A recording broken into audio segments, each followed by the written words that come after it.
कि भारत का संविधान कहता है बंदा 14 साल बाहर आना चाहिए। भारत की सरकार बंदियां नूं 30 सालों तो अंदर रख रही है कि इत्थे सिखां लई वखरा संविधान है कि जी धामी साहब अपने बहुत मित्र है, वो उत्थे आ रहे हैं, उन्होंने मान सन्मान दिओ जी। मैं कहा जी धामी साहब जी अपने मित्र है तो अपना दुश्मन कौन? आपां काहदे हस्ते मोर्चा लाया हुआ है ना। कौन नहीं जानता मलूका साहब नूं कि जिस वेले लोग कह रहे सी कि इस बार दिवाली ना मनाओ जी, वो कहता सी तुसी पटाके चलाओ, मैं देखांगा कौन रिकॉर्ड है जी। बिल्कुल बिल्कुल। बीते कल गल हुई, अज प्रतिक्रिया आउंदी तां समझ आउंदी है। बंदी ਸਿੰਘਾਂ ਨੂੰ दहाके हो गए जेलों ਦੇ ਵਿੱਚ ਨੇ। ਇਹ ਮੋਰਚਾ ਮਹੀਨਾ ਕੁ ਪਹਿਲਾਂ ਜੇ ਲੱਗਿਆ ਤਾਂ ਆਖਰਕਾਰ ਕਿਹੜੇ ਹਾਲਾਤ ਐਸੇ ਪੈਦਾ ਹੋ ਗਏ ਕਿ ਮੋਰਚੇ ਦੇ ਮੋਢੀਆਂ ਨੂੰ ਇਹ ਕਦਮ ਚੁੱਕ ਕੇ ਮੋਰਚਾ ਲਾਉਣਾ ਪਿਆ। ਇਨਸਾਫ ਕਿਤੇ ਨਹੀਂ। ਜਿਵੇਂ ਇੱਕ ਪੀੜ੍ਹੀ ਸਾਡੀ ਦੇਸ਼ ਦੀ ਵੰਡ ਵੇਲੇ ਖਤਮ ਹੁੰਦੀ ਹੈ ਜੀ, दूसरी पीढ़ी नक्सलाइट कह के मारी जाती है, तीसरी पीढ़ी खाड़कू कह के मारी जाती है, चौथी पीढ़ी नशियां दे राह तुर पैंदी है ते ओहदा एक भाग जिहड़ा हैगा वो भज के विदेशां दी धरती नूं जाण लग पैंदा है। तां सरकार किन्ने साजिशी ढंग दे नाल जानी मतलब एक ऐसा रब सिरज रही है जिहड़ा बलात्कारी भी है ना, जिहड़ा कातल भी है। जे भविख दे विच किते इदां दा मेल मौका बने, चाहे SGPC वाले हाथ अगे करन, कोई करे, एकता दे लई तैयार हो। मैं उन्होंने एक ही गल कही सी भी देखो बहुता तां नहीं पता, असीं तुहानूं बाहर लियाउण वाले वास्ते बैठे हाँ जी, है ना। तुहानूं बाहर लिया सकते हैं कि नहीं इस गल दा तां पता नहीं, पर जां तुसीं बाहर आओगे जां असीं अंदर चले जावांगे, असीं इन्नी क गारंटी दित्ती है। की बंदी ਸਿੰਘਾਂ ਦੀ रिहाई तो बाद ही मोर्चा उठेगा ਜਾਂ ਕਿਤੇ ਪਹਿਲਾਂ ਵਰਗੇ ਹਾਲਾਤ ਨੇ? ਅਸੀਂ ਇਹ ਨਹੀਂ ਕਹਿੰਦੇ ਕਿ ਉਹਨਾਂ ਦਾ ਯੋਗਦਾਨ ਘੱਟ ਹੈ ਜਾਂ ਉਹਨਾਂ ਨੇ ਕੰਮ ਘੱਟ ਕੀਤਾ, ਪਰ ਜੇ ਮੈਚ ਦੇ ਵਿੱਚ ਨਤੀਜਾ ਪੱਖ ਦੇ ਵਿੱਚ ਨਾ ਆਵੇ ਤਾਂ ਕਿਤੇ ਨਾ ਕਿਤੇ ਆਮ ਬੰਦੇ ਦੇ ਮਨ 'ਚ ਸਵਾਲ ਆ ਸਕਦਾ। ਡਟੇ ਰਹਾਂਗੇ ਉਹਨਾਂ ਚਿਰ ਜਿੰਨਾ ਚਿਰ ਸਰਕਾਰ ਸਾਨੂੰ ਇੱਥੋਂ ਚੱਕ ਕੇ ਲਿਜਾ ਕੇ ਜੇਲ੍ਹ 'ਚ ਨਹੀਂ ਸੱਟ ਦਿੰਦੀ। ਮੋਰਚਾ ਕਿਸ ਸਰਕਾਰ ਤੋਂ ਬੰਦੀ ਸਿੰਘਾਂ ਦੀ ਰਿਹਾਈ ਦੀ ਮੰਗ ਕਰਦਾ? ਕੀ ਕੇਂਦਰ ਦੀ ਸਰਕਾਰ ਤੋਂ, ਕੀ ਪੰਜਾਬ ਦੀ ਸਰਕਾਰ ਤੋਂ, ਕੀ UT ਚੰਡੀਗੜ੍ਹ ਦੇ ਪ੍ਰਸ਼ਾਸਨ ਤੋਂ? ਕੈਪਟਨ ਅਮਰਿੰਦਰ ਸਿੰਘ ਜਿਹੜਾ ਮਤਲਬ ਸ਼੍ਰੀ ਅਕਾਲ ਤਖਤ ਸਾਹਿਬ ਜੀ ਦੇ ਅਟੈਕ ਤੋਂ ਬਾਅਦ ਕਾਂਗਰਸ ਛੱਡਦਾ ਜੀ, ਮੁੜ ਕੇ ਬਾਦਲਾਂ ਨਾਲ ਆ ਜਾਂਦਾ ਹੈ, ਉਹ ਫਿਰ ਉੱਥੇ ਚਲਾ ਜਾਂਦਾ ਹੈ, ਠੀਕ ਹੈ, ਮੁੜ ਕੇ ਉਹਨਾਂ ਦਾ ਫਿਰ ਪਿਆਰਾ ਬਣ ਜਾਂਦਾ ਹੈ। ਹੁਣ ਸਵਾਲ ਤਾਂ ਇਹ ਹੈ ਵੀ ਸਿਆਸਤ ਜਿਹੜੀ ਹੈਗੀ ਆ ਉਹ ਘੁੰਮਦੀ ਇਹਨਾਂ ਲੋਕਾਂ ਦੇ ਦੁਆਲੇ ਰਹਿੰਦੀ ਹੈ ਤੇ ਲੋਕੀ ਤਾਂ 2 ਵਕਤ ਦੀ ਰੋਟੀ ਚਲ ਜਾਏ ਹੋਏ ਆ ਜੀ। ਹੁਣ ਕਿਸੇ ਵੀ ਤਰ੍ਹਾਂ ਦੀ ਡਿਸ਼, ਕੇਬਲ ਜਾਂ ਬਾਕਸ ਤੋਂ ਬਿਨਾਂ ਦੇਖੋ ਪ੍ਰਾਈਮ ਏਸ਼ੀਆ ਟੀਵੀ ਬਿਲਕੁਲ ਫ੍ਰੀ। ਜੇਕਰ ਤੁਹਾਡੇ ਕੋਲ Samsung, LG, roku, Apple TV ਜਾਂ ਹੋਰ ਕੋਈ ਵੀ ਸਮਾਰਟ ਟੀਵੀ ਹੈ ਤਾਂ ਪ੍ਰਾਈਮ ਏਸ਼ੀਆ ਟੀਵੀ ਦੀ ਐਪ ਸਰਚ ਕਰਕੇ ਇੰਸਟਾਲ ਕਰ ਲਓ। ਤੁਸੀਂ ਜਿਸ ਵੀ ਦੇਸ਼ 'ਚ ਰਹਿੰਦੇ ਹੋ ਉੱਥੋਂ ਦੇ ਪ੍ਰੋਗਰਾਮ ਤੇ ਖਬਰਾਂ ਵੇਖ ਸਕਦੇ ਹੋ, ਕਿਉਂਕਿ ਹੁਣ ਹਰ ਦੇਸ਼ ਲਈ ਵੱਖਰਾ ਪ੍ਰਾਈਮ ਏਸ਼ੀਆ ਟੀਵੀ ਚੈਨਲ ਹੈ, ਜਿਵੇਂ Canada, USA, UK, Europe, New Zealand, Australia ਤੇ ਇੰਡੀਆ। ਇਹ ਐਪ ਤੁਸੀਂ ਘਰ ਦੇ ਸਾਰੇ ਸਮਾਰਟ ਟੀਵੀਜ਼ ਤੇ ਡਾਊਨਲੋਡ ਕਰ ਸਕਦੇ ਹੋ ਬਿਲਕੁਲ ਫ੍ਰੀ। ਪ੍ਰਾਈਮ ਏਸ਼ੀਆ ਟੀਵੀ ਤੁਹਾਡਾ ਆਪਣਾ, ਤੁਹਾਡੇ ਲਈ।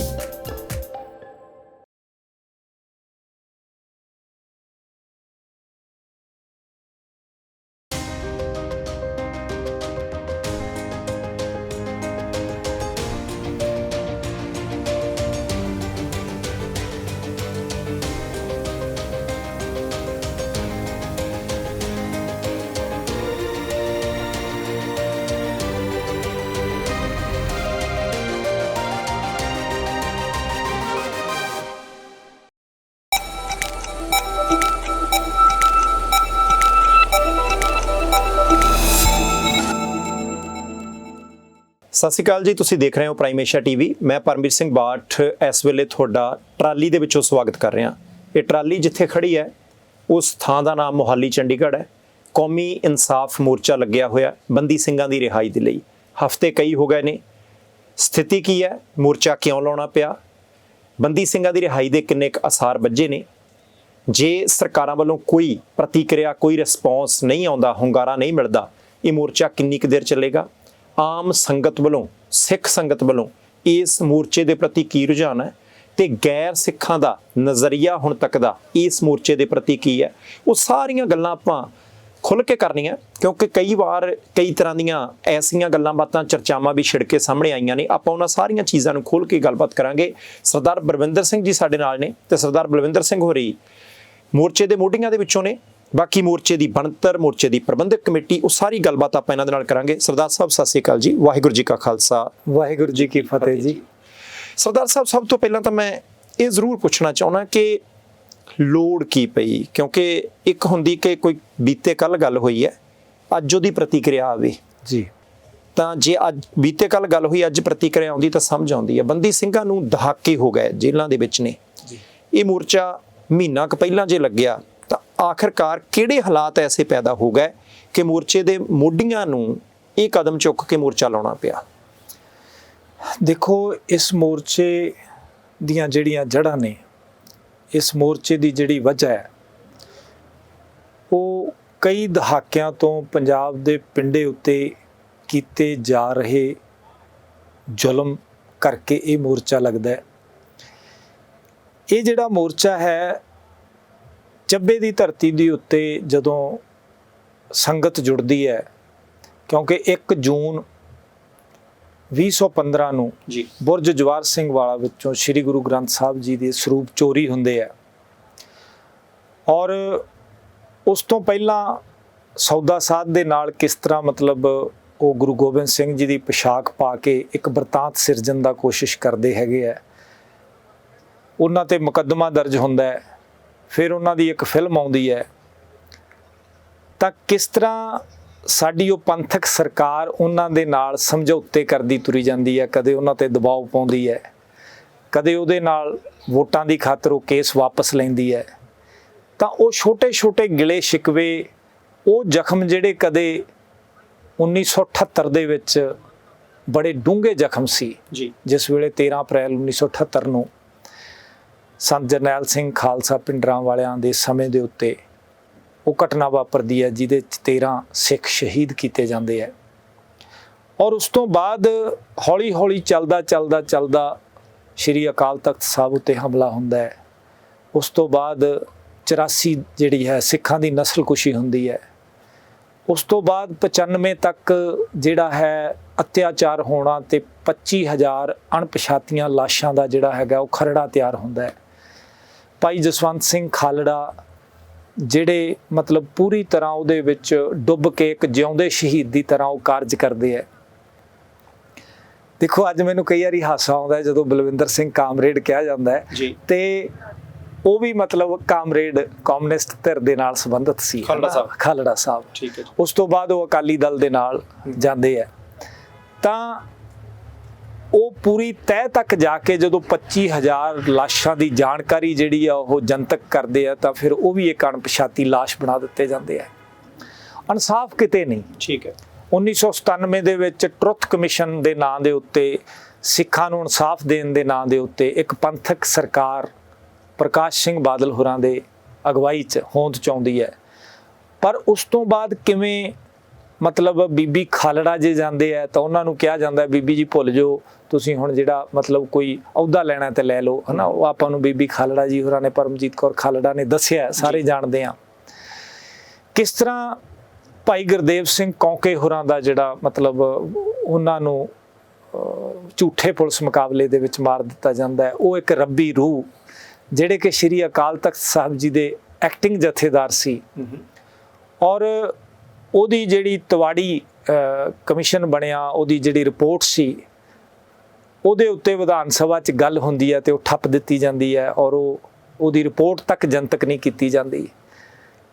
ਤਾਂ ਇਸੇ ਤਰ੍ਹਾਂ ਚਲਦਿਆਂ ਜਦੋਂ ਫਿਰ 1995 ਦੇ ਵਿੱਚ ਅਦਾਲਤਾਂ ਦੇ ਬੂਹੇ ਬੰਦ ਹੋ ਜਾਂਦੇ ਆ, ਠੀਕ ਹੈ, ਕੋਈ ਸੁਣਵਾਈ ਨਹੀਂ ਹੈ।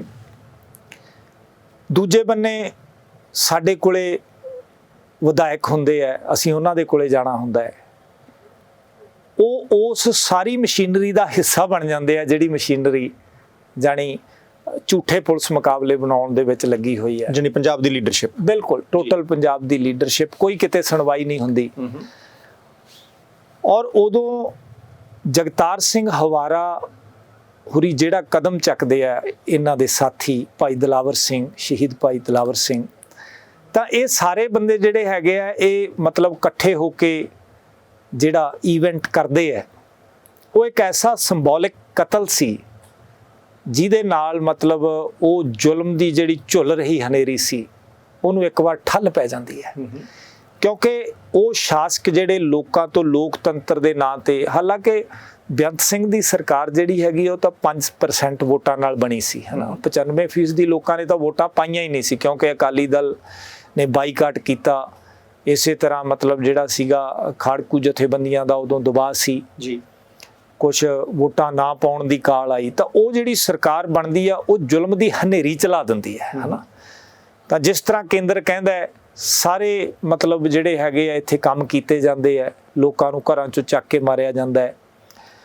ਕੁਛ ਬਲੈਕ ਕੈਟ ਜਿਹੜੇ ਹੈਗੇ ਆ ਉਹ ਇੱਥੇ ਇਹੋ ਜਿਹਾ ਮਾਹੌਲ ਸਿਰਜਦੇ ਆ ਕਿ ਹਿੰਦੂਆਂ ਨੂੰ ਮਾਰਿਆ ਜਾ ਰਿਹਾ, ਹਾਲਾਂਕਿ ਬਾਅਦ ਦੇ ਵਿੱਚ ਇਹ ਗੱਲਾਂ ਖੁੱਲ੍ਹਦੀਆਂ ਕਿ ਸੰਤ ਜਰਨੈਲ ਸਿੰਘ ਖਾਲਸਾ ਪਿੰਡਰਾਂ ਵਾਲੇ ਨੇ ਵੀ ਮਤਲਬ ਉਸ ਸਮੇਂ ਦੇ ਦੌਰਾਨ ਜਦੋਂ ਬੱਸਾਂ ਚੋਂ ਕੱਢ ਕੇ ਬੰਦੇ ਮਾਰੇ ਗਏ ਤਾਂ ਕਿਹਾ ਸੀਗਾ ਕਿ ਇਹ ਬੰਦੇ ਜਿਹੜੇ ਹੈ ਉਹ ਇਹ ਸਿੱਖਾਂ ਦਾ ਕੰਮ ਨਹੀਂ। ਠੀਕ ਹੈ।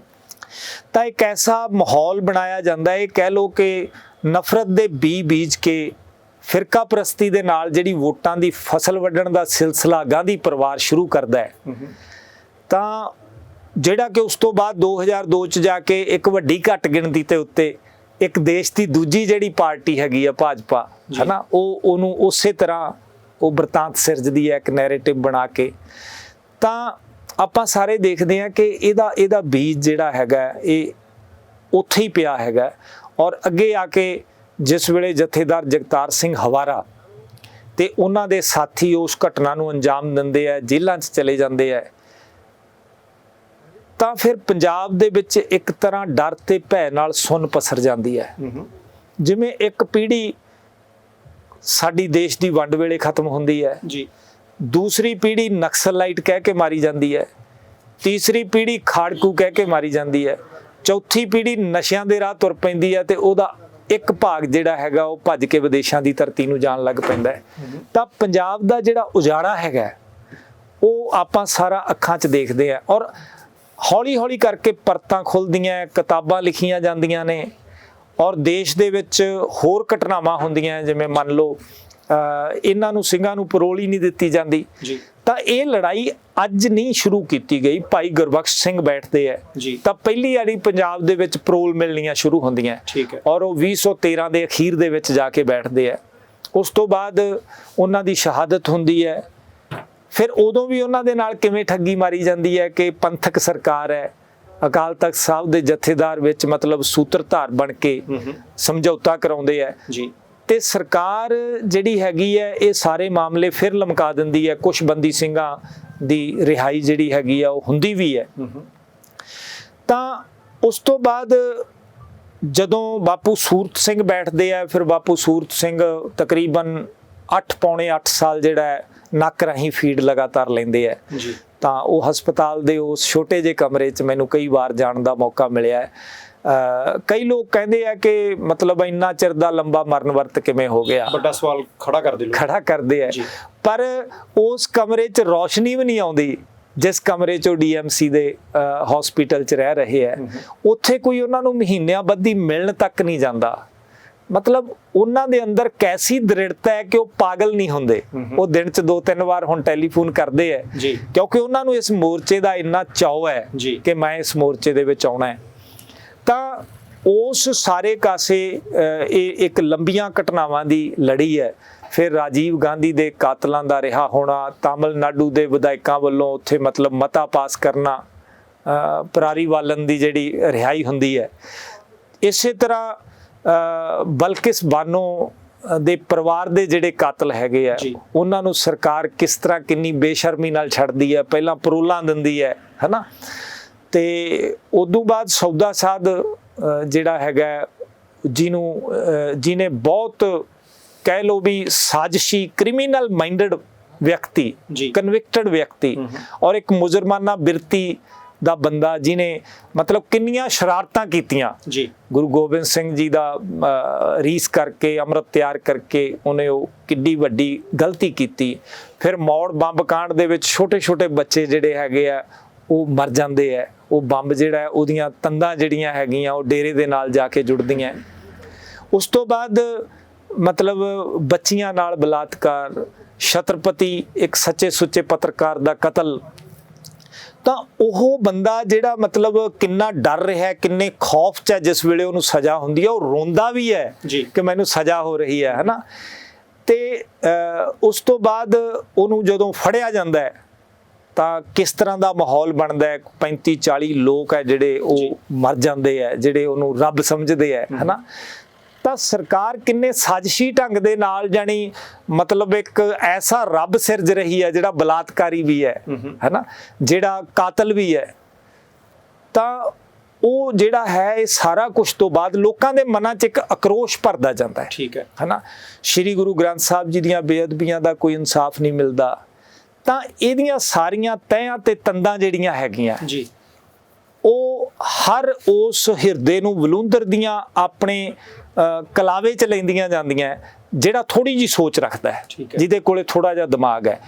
ਉਹ ਜ਼ਰੂਰੀ ਨਹੀਂ ਕਿ ਉਹ ਸਿੱਖ ਹੋਵੇ। ਇਸ ਮੋਰਚੇ ਦੇ ਨਾਲ ਹਰ ਇਨਸਾਫ ਪਸੰਦ ਵਿਅਕਤੀ ਜੁੜਦਾ ਜਾ ਰਿਹਾ ਹੈ, ਕਿਉਂਕਿ ਬਹੁਤ ਸਾਰੀਆਂ ਗੱਲਾਂ ਜਿਹੜੀਆਂ ਹੈਗੀਆਂ ਉਹਨਾਂ ਨੂੰ ਲੋਕਾਂ ਦੇ ਸਾਹਮਣੇ ਖੋਲ ਕੇ ਰੱਖਣਾ ਇਹ ਬੇਹੱਦ ਜ਼ਰੂਰੀ ਹੈ। ਇਸ ਮੋਰਚੇ ਦੀ ਪ੍ਰਾਪਤੀ ਰਹੀ ਹੈ। ਠੀਕ ਹੈ ਸਰਦਾਰ ਸਾਹਿਬ, ਮੈਂ ਹੁਣ 2-3 ਚੀਜ਼ਾਂ ਤੁਹਾਡੀ ਗੱਲ ਦੇ ਵਿੱਚੋਂ ਜਿਹੜੇ ਮੇਰੇ ਮਨ ਦੇ ਵਿੱਚ ਸਵਾਲ ਆ ਰਿਹਾ, ਕਿਉਂਕਿ ਸਵਾਲ ਇਸ ਕਰਕੇ ਆ ਰਿਹਾ ਕਿ ਦੇਸ਼ ਵਿਦੇਸ਼ ਦੇ ਵਿੱਚ ਜਿਹੜੇ ਪ੍ਰਾਈਮ ਏਸ਼ੀਆ ਟੀਵੀ ਦੇ ਪਰਿਵਾਰ ਦੇ ਮੈਂਬਰ ਨੇ, ਜੇ ਉਹਨਾਂ ਦੇ ਵਿੱਚੋਂ ਵੀ ਕਿਸੇ ਦੇ ਮਨ ਦੇ ਵਿੱਚ ਇਹ ਸਵਾਲ ਨੇ ਤਾਂ ਉਹ ਸਵਾਲ ਜਿਹੜੇ ਹੈ ਉਹਨਾਂ ਦਾ ਉੱਤਰ ਜਿਹੜਾ ਉਹ ਮੋਰਚੇ ਦੇ ਪ੍ਰਬੰਧਕ ਹੀ ਦੇ ਸਕਦੇ ਆ। ਸਭ ਤੋਂ ਪਹਿਲਾਂ ਤਾਂ ਮੇਰੇ ਮਨ ਦੇ ਵਿੱਚ ਇੱਕ ਸਵਾਲ ਹੈ ਕਿ ਕੀ ਇੱਥੇ ਇਕੱਠ ਜਿਹੜਾ ਹੋਇਆ, ਜਿਹੜਾ ਇਸ ਵੇਲੇ ਮੋਰਚਾ ਚੱਲ ਰਿਹਾ, ਮੈਂ ਬਾਹਰ ਦੇਖ ਰਿਹਾ ਸੀ ਗੁਰੂ ਕੇ ਲੰਗਰ ਚੱਲ ਰਹੇ ਨੇ ਰਾਤ ਦੇ ਇਸ ਵੇਲੇ ਤਕਰੀਬਨ 9 ਵਜੇ ਹੈ, ਤਾਂ ਟੈਂਟ ਲੱਗ ਰਹੇ ਨੇ, ਸੰਗਤ ਦੇ ਵਿੱਚ ਕਾਫੀ ਉਤਸ਼ਾਹ ਆ, ਬੀਬੀਆਂ ਬਹੁਤ ਨੇ, ਬਜ਼ੁਰਗ ਵੀ ਨੇ, ਨੌਜਵਾਨ ਵੀ ਨੇ।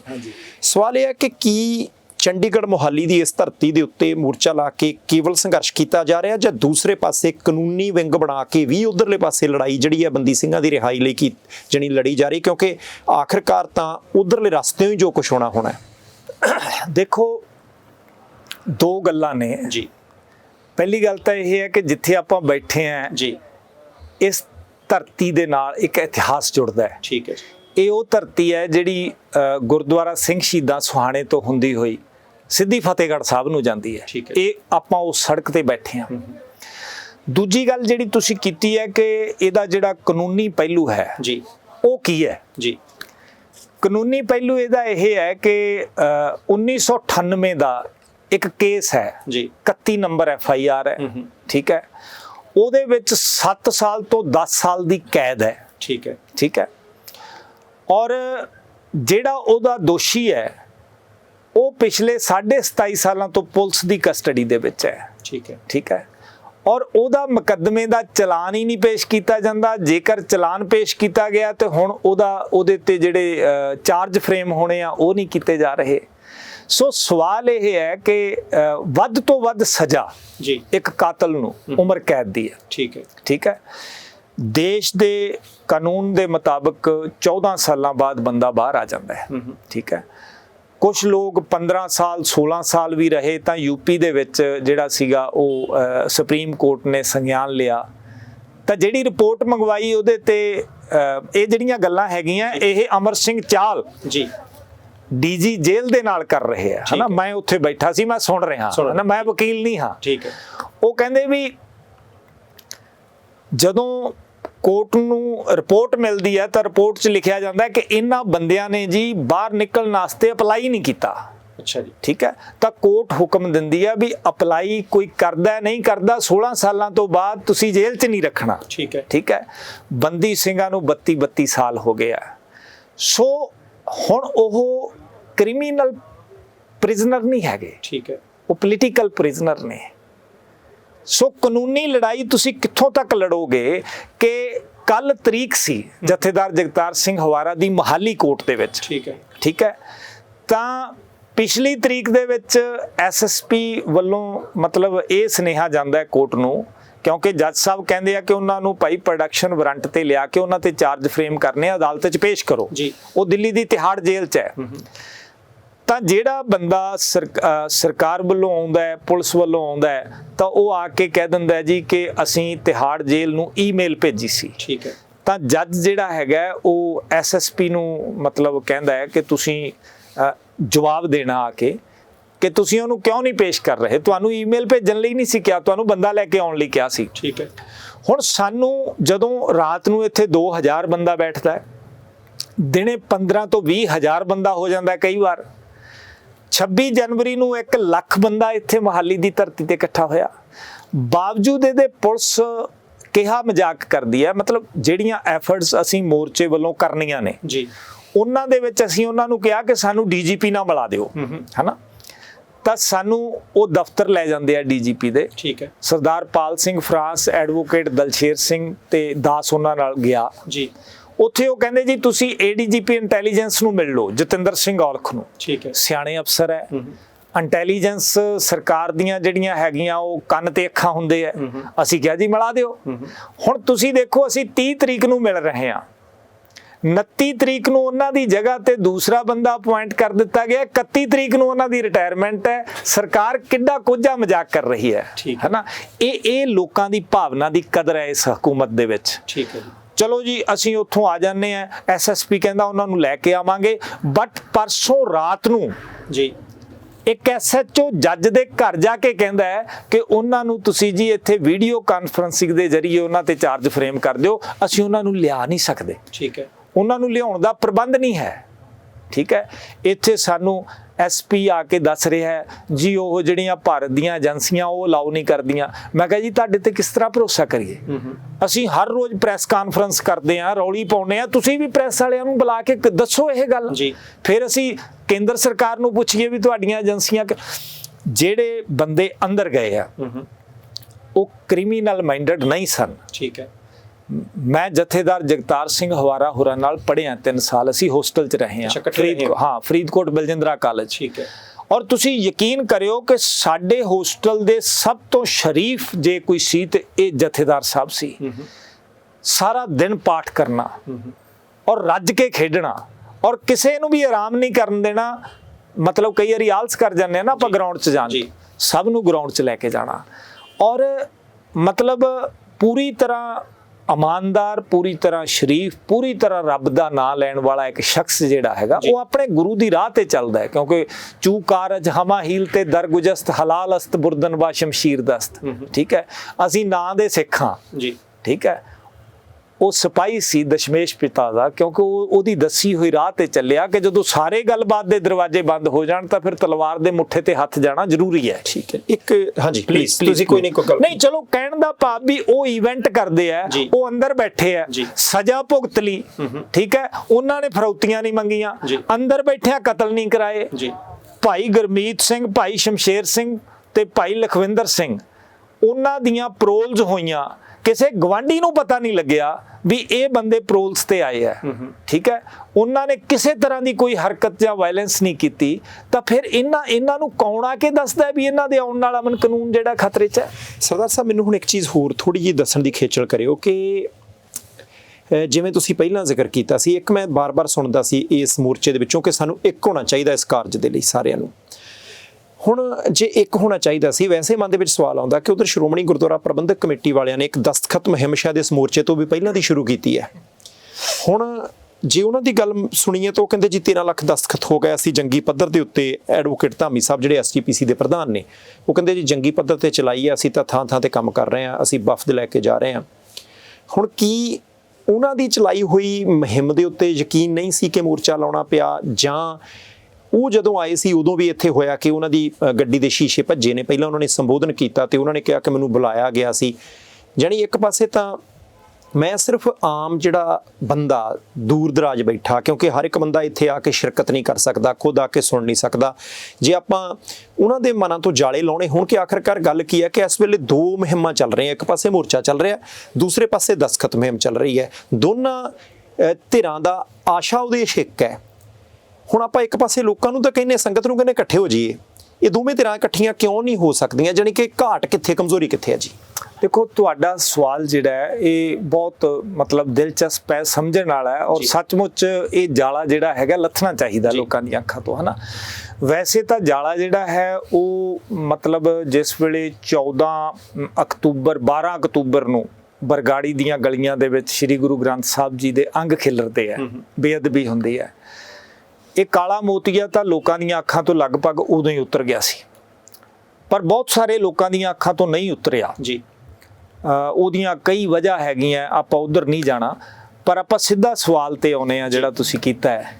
1995 ਦੇ ਵਿੱਚ ਇਹ ਬੰਦੀ ਬਣਦੇ ਹੈ ਜਿਹੜੇ ਸਿੰਘ ਨੇ, ਠੀਕ ਹੈ, ਔਰ 1997 ਦੇ ਵਿੱਚ ਸਰਕਾਰ ਬਣਦੀ ਹੈ। ਠੀਕ ਹੈ ਜੀ। 98 ਦੇ ਵਿੱਚ ਜਿਹੜਾ ਹੈਗਾ ਉਹ ਮਤਲਬ ਕੇਂਦਰ ਦੇ ਵਿੱਚ ਭਾਜਪਾ ਦੀ ਸਰਕਾਰ ਬਣ ਜਾਂਦੀ ਹੈ ਜਿਹਦੇ ਇਹ ਭਾਈਵਾਲ ਹੈ। ਮੈਨੂੰ ਇਹ ਦੱਸੋ ਕਿ ਜੇ ਕਈ DIG, ਮੰਨ ਲਓ ਕੁਲਜੀਤ ਸਿੰਘ ਢੱਟ ਹੋਰਾਂ ਦਾ ਕੇਸ ਲੈ ਲਓ, ਜਿਹੜੇ ਕਿ ਸ਼ਹੀਦ ਭਗਤ ਸਿੰਘ ਹੋਰਾਂ ਦੇ ਰਿਸ਼ਤੇਦਾਰ ਸੀ ਜੀ, ਠੀਕ ਹੈ ਜੀ, ਉਹਨਾਂ ਦਾ ਕਤਲ ਹੁੰਦਾ, ਦਿਨ ਦੀਵੀਂ ਕਤਲ ਹੁੰਦਾ ਜੀ। ਉਹਨਾਂ ਦਾ ਕਤਲ ਕਰਨ ਵਾਲਾ ਇੱਕ DIG ਜਿਹੜਾ ਹੈਗਾ ਉਹਨੂੰ ਪੁਲਿਸ 2 ਸਾਲਾਂ ਬਾਅਦ ਛੱਡ ਦਿੰਦੀ ਹੈ, ਠੀਕ ਹੈ। ਪਹਿਲਾਂ ਉਹਦੀ FIR ਦਰਜ ਨਹੀਂ ਹੁੰਦੀ, ਉਹ ਸੁਪਰੀਮ ਕੋਰਟ ਤੱਕ ਜਾਂਦੇ ਆ, ਫਿਰ FIR ਦਰਜ ਹੁੰਦੀ ਹੈ। FIR ਦਰਜ ਹੋਣ ਤੋਂ FIR ਵਾਪਸ ਲੈ ਲਈ ਜਾਂਦੀ ਹੈ, ਉਹ ਹਾਈ ਕੋਰਟ ਚਲੇ ਜਾਂਦੇ ਆ, 5 ਸਾਲ ਕੇਸ ਫੇਰ ਨਹੀਂ ਚੱਲਦਾ। ਕਰਦਿਆਂ ਕਰਾਉਂਦਿਆਂ 15-18 ਸਾਲਾਂ ਬਾਅਦ ਬੰਦੇ ਨੂੰ ਸਜ਼ਾ ਹੁੰਦੀ ਹੈ ਤਾਂ ਉਹਨੂੰ 2 ਸਾਲਾਂ ਬਾਅਦ ਉਹਦੀ ਸਜ਼ਾ ਮਾਫ ਕਰ ਦਿੱਤੀ ਜਾਂਦੀ ਹੈ, ਠੀਕ ਹੈ। 1995 ਚ ਫੜੇ, 98 ਦੇ ਵਿੱਚ ਸਰਕਾਰ ਬਣ ਗਈ ਕੇਂਦਰ 'ਚ ਜੀ। ਘੱਟ ਗਿਣਤੀ 'ਚ ਸਰਕਾਰ ਸੀ, ਉਹਨਾਂ ਨੂੰ ਇੱਕ ਵੋਟ ਦਰਕਾਰ ਸੀ ਵਾਜਪਾਈ ਸਾਹਿਬ ਨੂੰ, ਠੀਕ ਹੈ। ਉਸ ਵੇਲੇ ਇਹ ਪੰਥਕ ਸਰਕਾਰ ਜਿਹਦੇ ਥੱਲੇ ਅੱਜ ਸ਼੍ਰੋਮਣੀ ਗੁਰਦੁਆਰਾ ਪ੍ਰਬੰਧਕ ਕਮੇਟੀ ਚੱਲ ਰਹੀ ਹੈ ਜੀ, ਠੀਕ ਹੈ, ਉਸ ਵੇਲੇ ਹੀ ਇਹ ਸ਼ਰਤ ਜਿਹੜੀ ਸੀ ਰੱਖ ਸਕਦੀ ਸੀ ਕਿ ਸਾਡੇ ਇਹ ਬੰਦੀ ਸਿੰਘ ਜਿਹੜੇ ਹੈਗੇ ਉਹ ਤੁਹਾਨੂੰ ਰਿਹਾ ਕਰਨੇ ਪੈਣਗੇ। ਸਿੱਖਾਂ ਦਾ ਕਤਲ ਹੋਇਆ, ਆਕਰੋਸ਼ ਦੇ ਵਿੱਚ ਆ ਕੇ ਮੁੱਖ ਮੰਤਰੀ ਦਾ ਕਤਲ ਕਰਤਾ ਸਾਡੇ ਨੌਜਵਾਨਾਂ ਨੇ। ਕੌਮ ਦੀਆਂ ਭਾਵਨਾਵਾਂ ਇਹਨਾਂ ਦੇ ਨਾਲ ਜੁੜੀਆਂ ਹੋਈਆਂ, ਲੋਕਾਂ ਦੇ ਪੁੱਤ ਮਰੇ ਸੀ।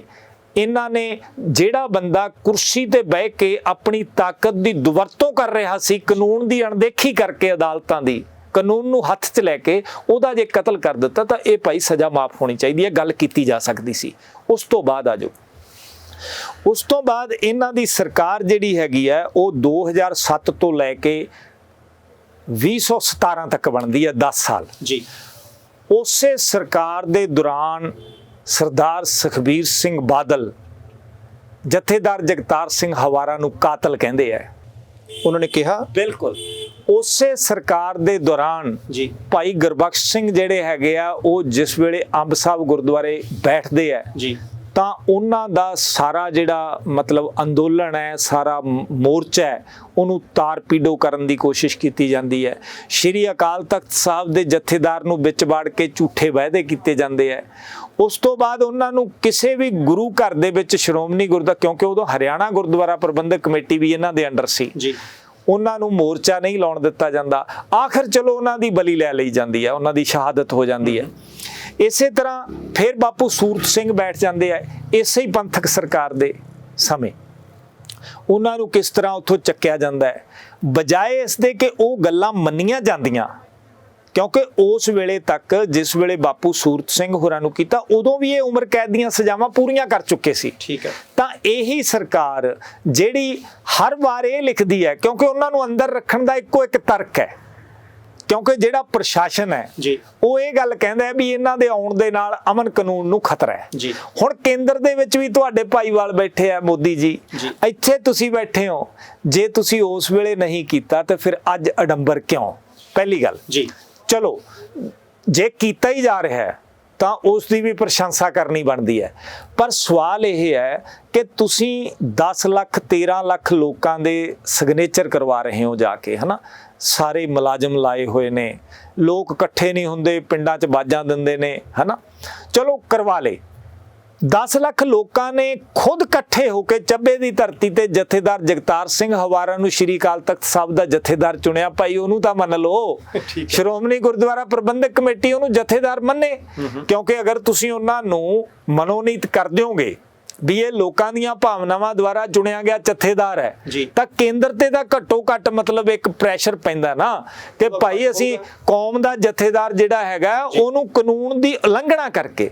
ਦੇਖੋ ਬਾਟ ਸਾਹਿਬ, ਮੈਂ ਤੁਹਾਨੂੰ ਸਾਫ਼ ਕਰਨਾ ਚਾਹੁੰਦਾ ਹਾਂ ਕਿ ਪਹਿਲੀ ਵਾਰ ਹੈ ਕਿ ਕੌਮੀ ਇਨਸਾਫ ਮੋਰਚੇ ਨੇ ਇਹ ਗੱਲ ਲੋਕਾਂ ਦੇ ਦਿਲਾਂ 'ਚ ਉਤਾਰ ਦਿੱਤੀ ਹੈ, ਜਿਹੜੀ ਸੱਚਾਈ ਸੀ ਕਿ ਸਿੱਖ ਸੰਵਿਧਾਨ ਦੀ ਪਾਲਣਾ ਕਰਵਾਉਣਾ ਚਾਹ ਰਹੇ ਆ ਸੂਬਾ ਸਰਕਾਰ ਤੋਂ ਤੇ ਕੇਂਦਰ ਸਰਕਾਰ ਤੋਂ, ਜਿਹੜੀ ਅੱਗੇ ਤੱਕ ਹੁੰਦਾ ਕਿ ਸੰਵਿਧਾਨ ਦੀ ਪਾਲਣਾ ਨਹੀਂ ਕਰਦੇ। ਹਾਂ ਠੀਕ ਹੈ, ਇਹ ਪਹਿਲੀ ਵਾਰ ਹੈ।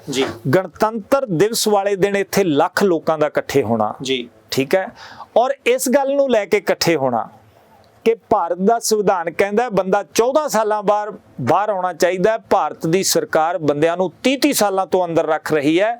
ਕਿ ਇੱਥੇ ਸਿੱਖਾਂ ਲਈ ਵੱਖਰਾ ਸੰਵਿਧਾਨ ਹੈ ਜਾਂ ਇਸ ਸੰਵਿਧਾਨ ਦੇ ਤਹਿਤ ਸਿੱਖ ਨਹੀਂ ਆਉਂਦੇ? ਠੀਕ ਹੈ, ਇਹ ਸਰਕਾਰ ਪੈਰਾਂ 'ਚ ਰੋਲ ਰਹੀ ਹੈ, ਸਰਕਾਰ ਨਰਾਦਰ ਕਰ ਰਹੀ ਹੈ ਸੰਵਿਧਾਨ ਦਾ, ਪਹਿਲੀ ਗੱਲ ਜੀ।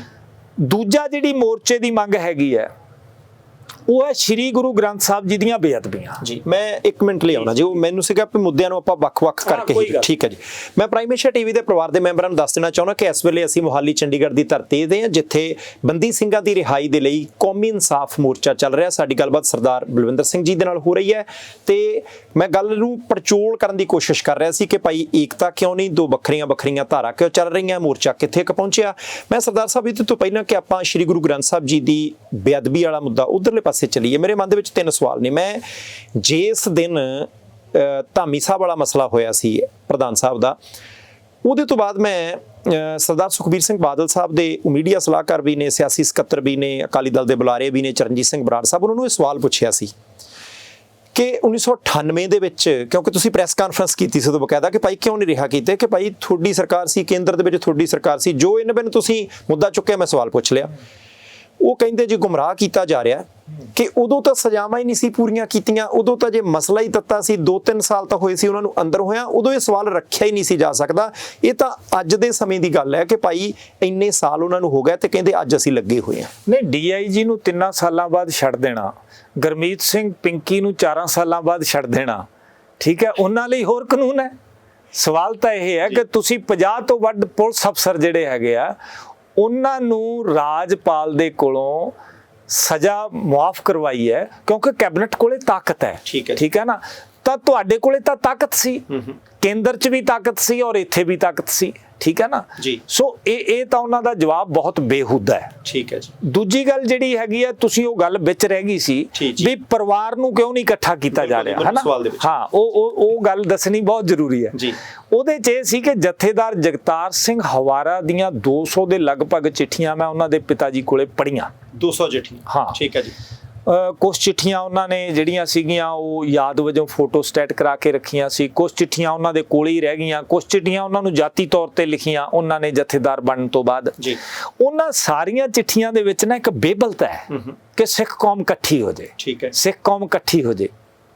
ਜਿਹੜੀ ਚਿੱਠੀਆਂ ਉਹਨਾਂ ਨੇ ਕੁਛ ਮੈਨੂੰ ਵੀ ਲਿਖੀਆਂ ਬਾਅਦ ਦੇ ਵਿੱਚ, ਔਰ ਉਹਨਾਂ ਨੇ ਕਿਹਾ ਕਿ ਤੁਸੀਂ ਇਹ ਕੰਮ ਕਰੋ, ਹੈ ਨਾ, ਵੀ ਤੁਹਾਨੂੰ ਇਹ ਕੰਮ ਕੌਮ ਲਈ ਕਰਨਾ ਚਾਹੀਦਾ, ਕਿਉਂਕਿ ਅਸੀਂ ਲੋਕ ਅਧਿਕਾਰ ਲਹਿਰ ਦਾ ਬਹੁਤ ਢੋਲ ਵਜਾਇਆ ਸੀਗਾ, ਹੈ ਨਾ, ਇਲੈਕਸ਼ਨ ਤੋਂ ਪਹਿਲਾਂ। ਹਾਂ, ਤਾਂ ਉਹਨਾਂ ਕੋਲੇ ਵੀ ਜਿਹੜੀ ਗੱਲ ਪਹੁੰਚੀ, ਤੁਸੀਂ ਵੀ 2 ਵਾਰੀ ਇੰਟਰਵਿਊ ਕੀਤਾ ਸੀ, ਤਾਂ ਉਹਨਾਂ ਨੇ ਮਤਲਬ ਉਹ ਜਿਹੜੀ ਸਾਡੀ ਮਤਲਬ ਅਸੀਂ ਕੁਝ ਸਮਾਂ ਮੇਰਾ ਸੁਭਾਗ ਹੈ ਕਿ ਮੈਂ ਏਡੇ ਵੱਡੇ ਕੌਮ ਦੇ ਜਰਨੈਲ ਨਾਲ ਰਿਹਾ, ਹੈ ਨਾ, ਏਡੀ ਮਹਾਨ ਆਤਮਾ ਦੇ ਨਾਲ, ਕਿਉਂਕਿ ਅੱਜ ਉਹ ਕੇਵਲ ਸਿਪਾਹੀ ਨਹੀਂ, ਉਹ ਸੰਤ ਬਣ ਚੁੱਕੇ ਆ, ਹੈ ਨਾ।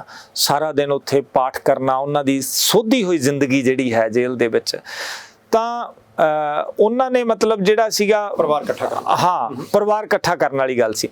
ਤਾਂ ਉਹਨਾਂ ਨੇ ਸਾਨੂੰ ਕਿਹਾ ਵੀ ਤੁਸੀਂ ਉਹਨਾਂ ਕੋਲੇ ਜਾ ਕੇ ਆਓ, ਧਾਮੀ ਸਾਹਿਬ ਕੋਲੇ, ਠੀਕ ਹੈ।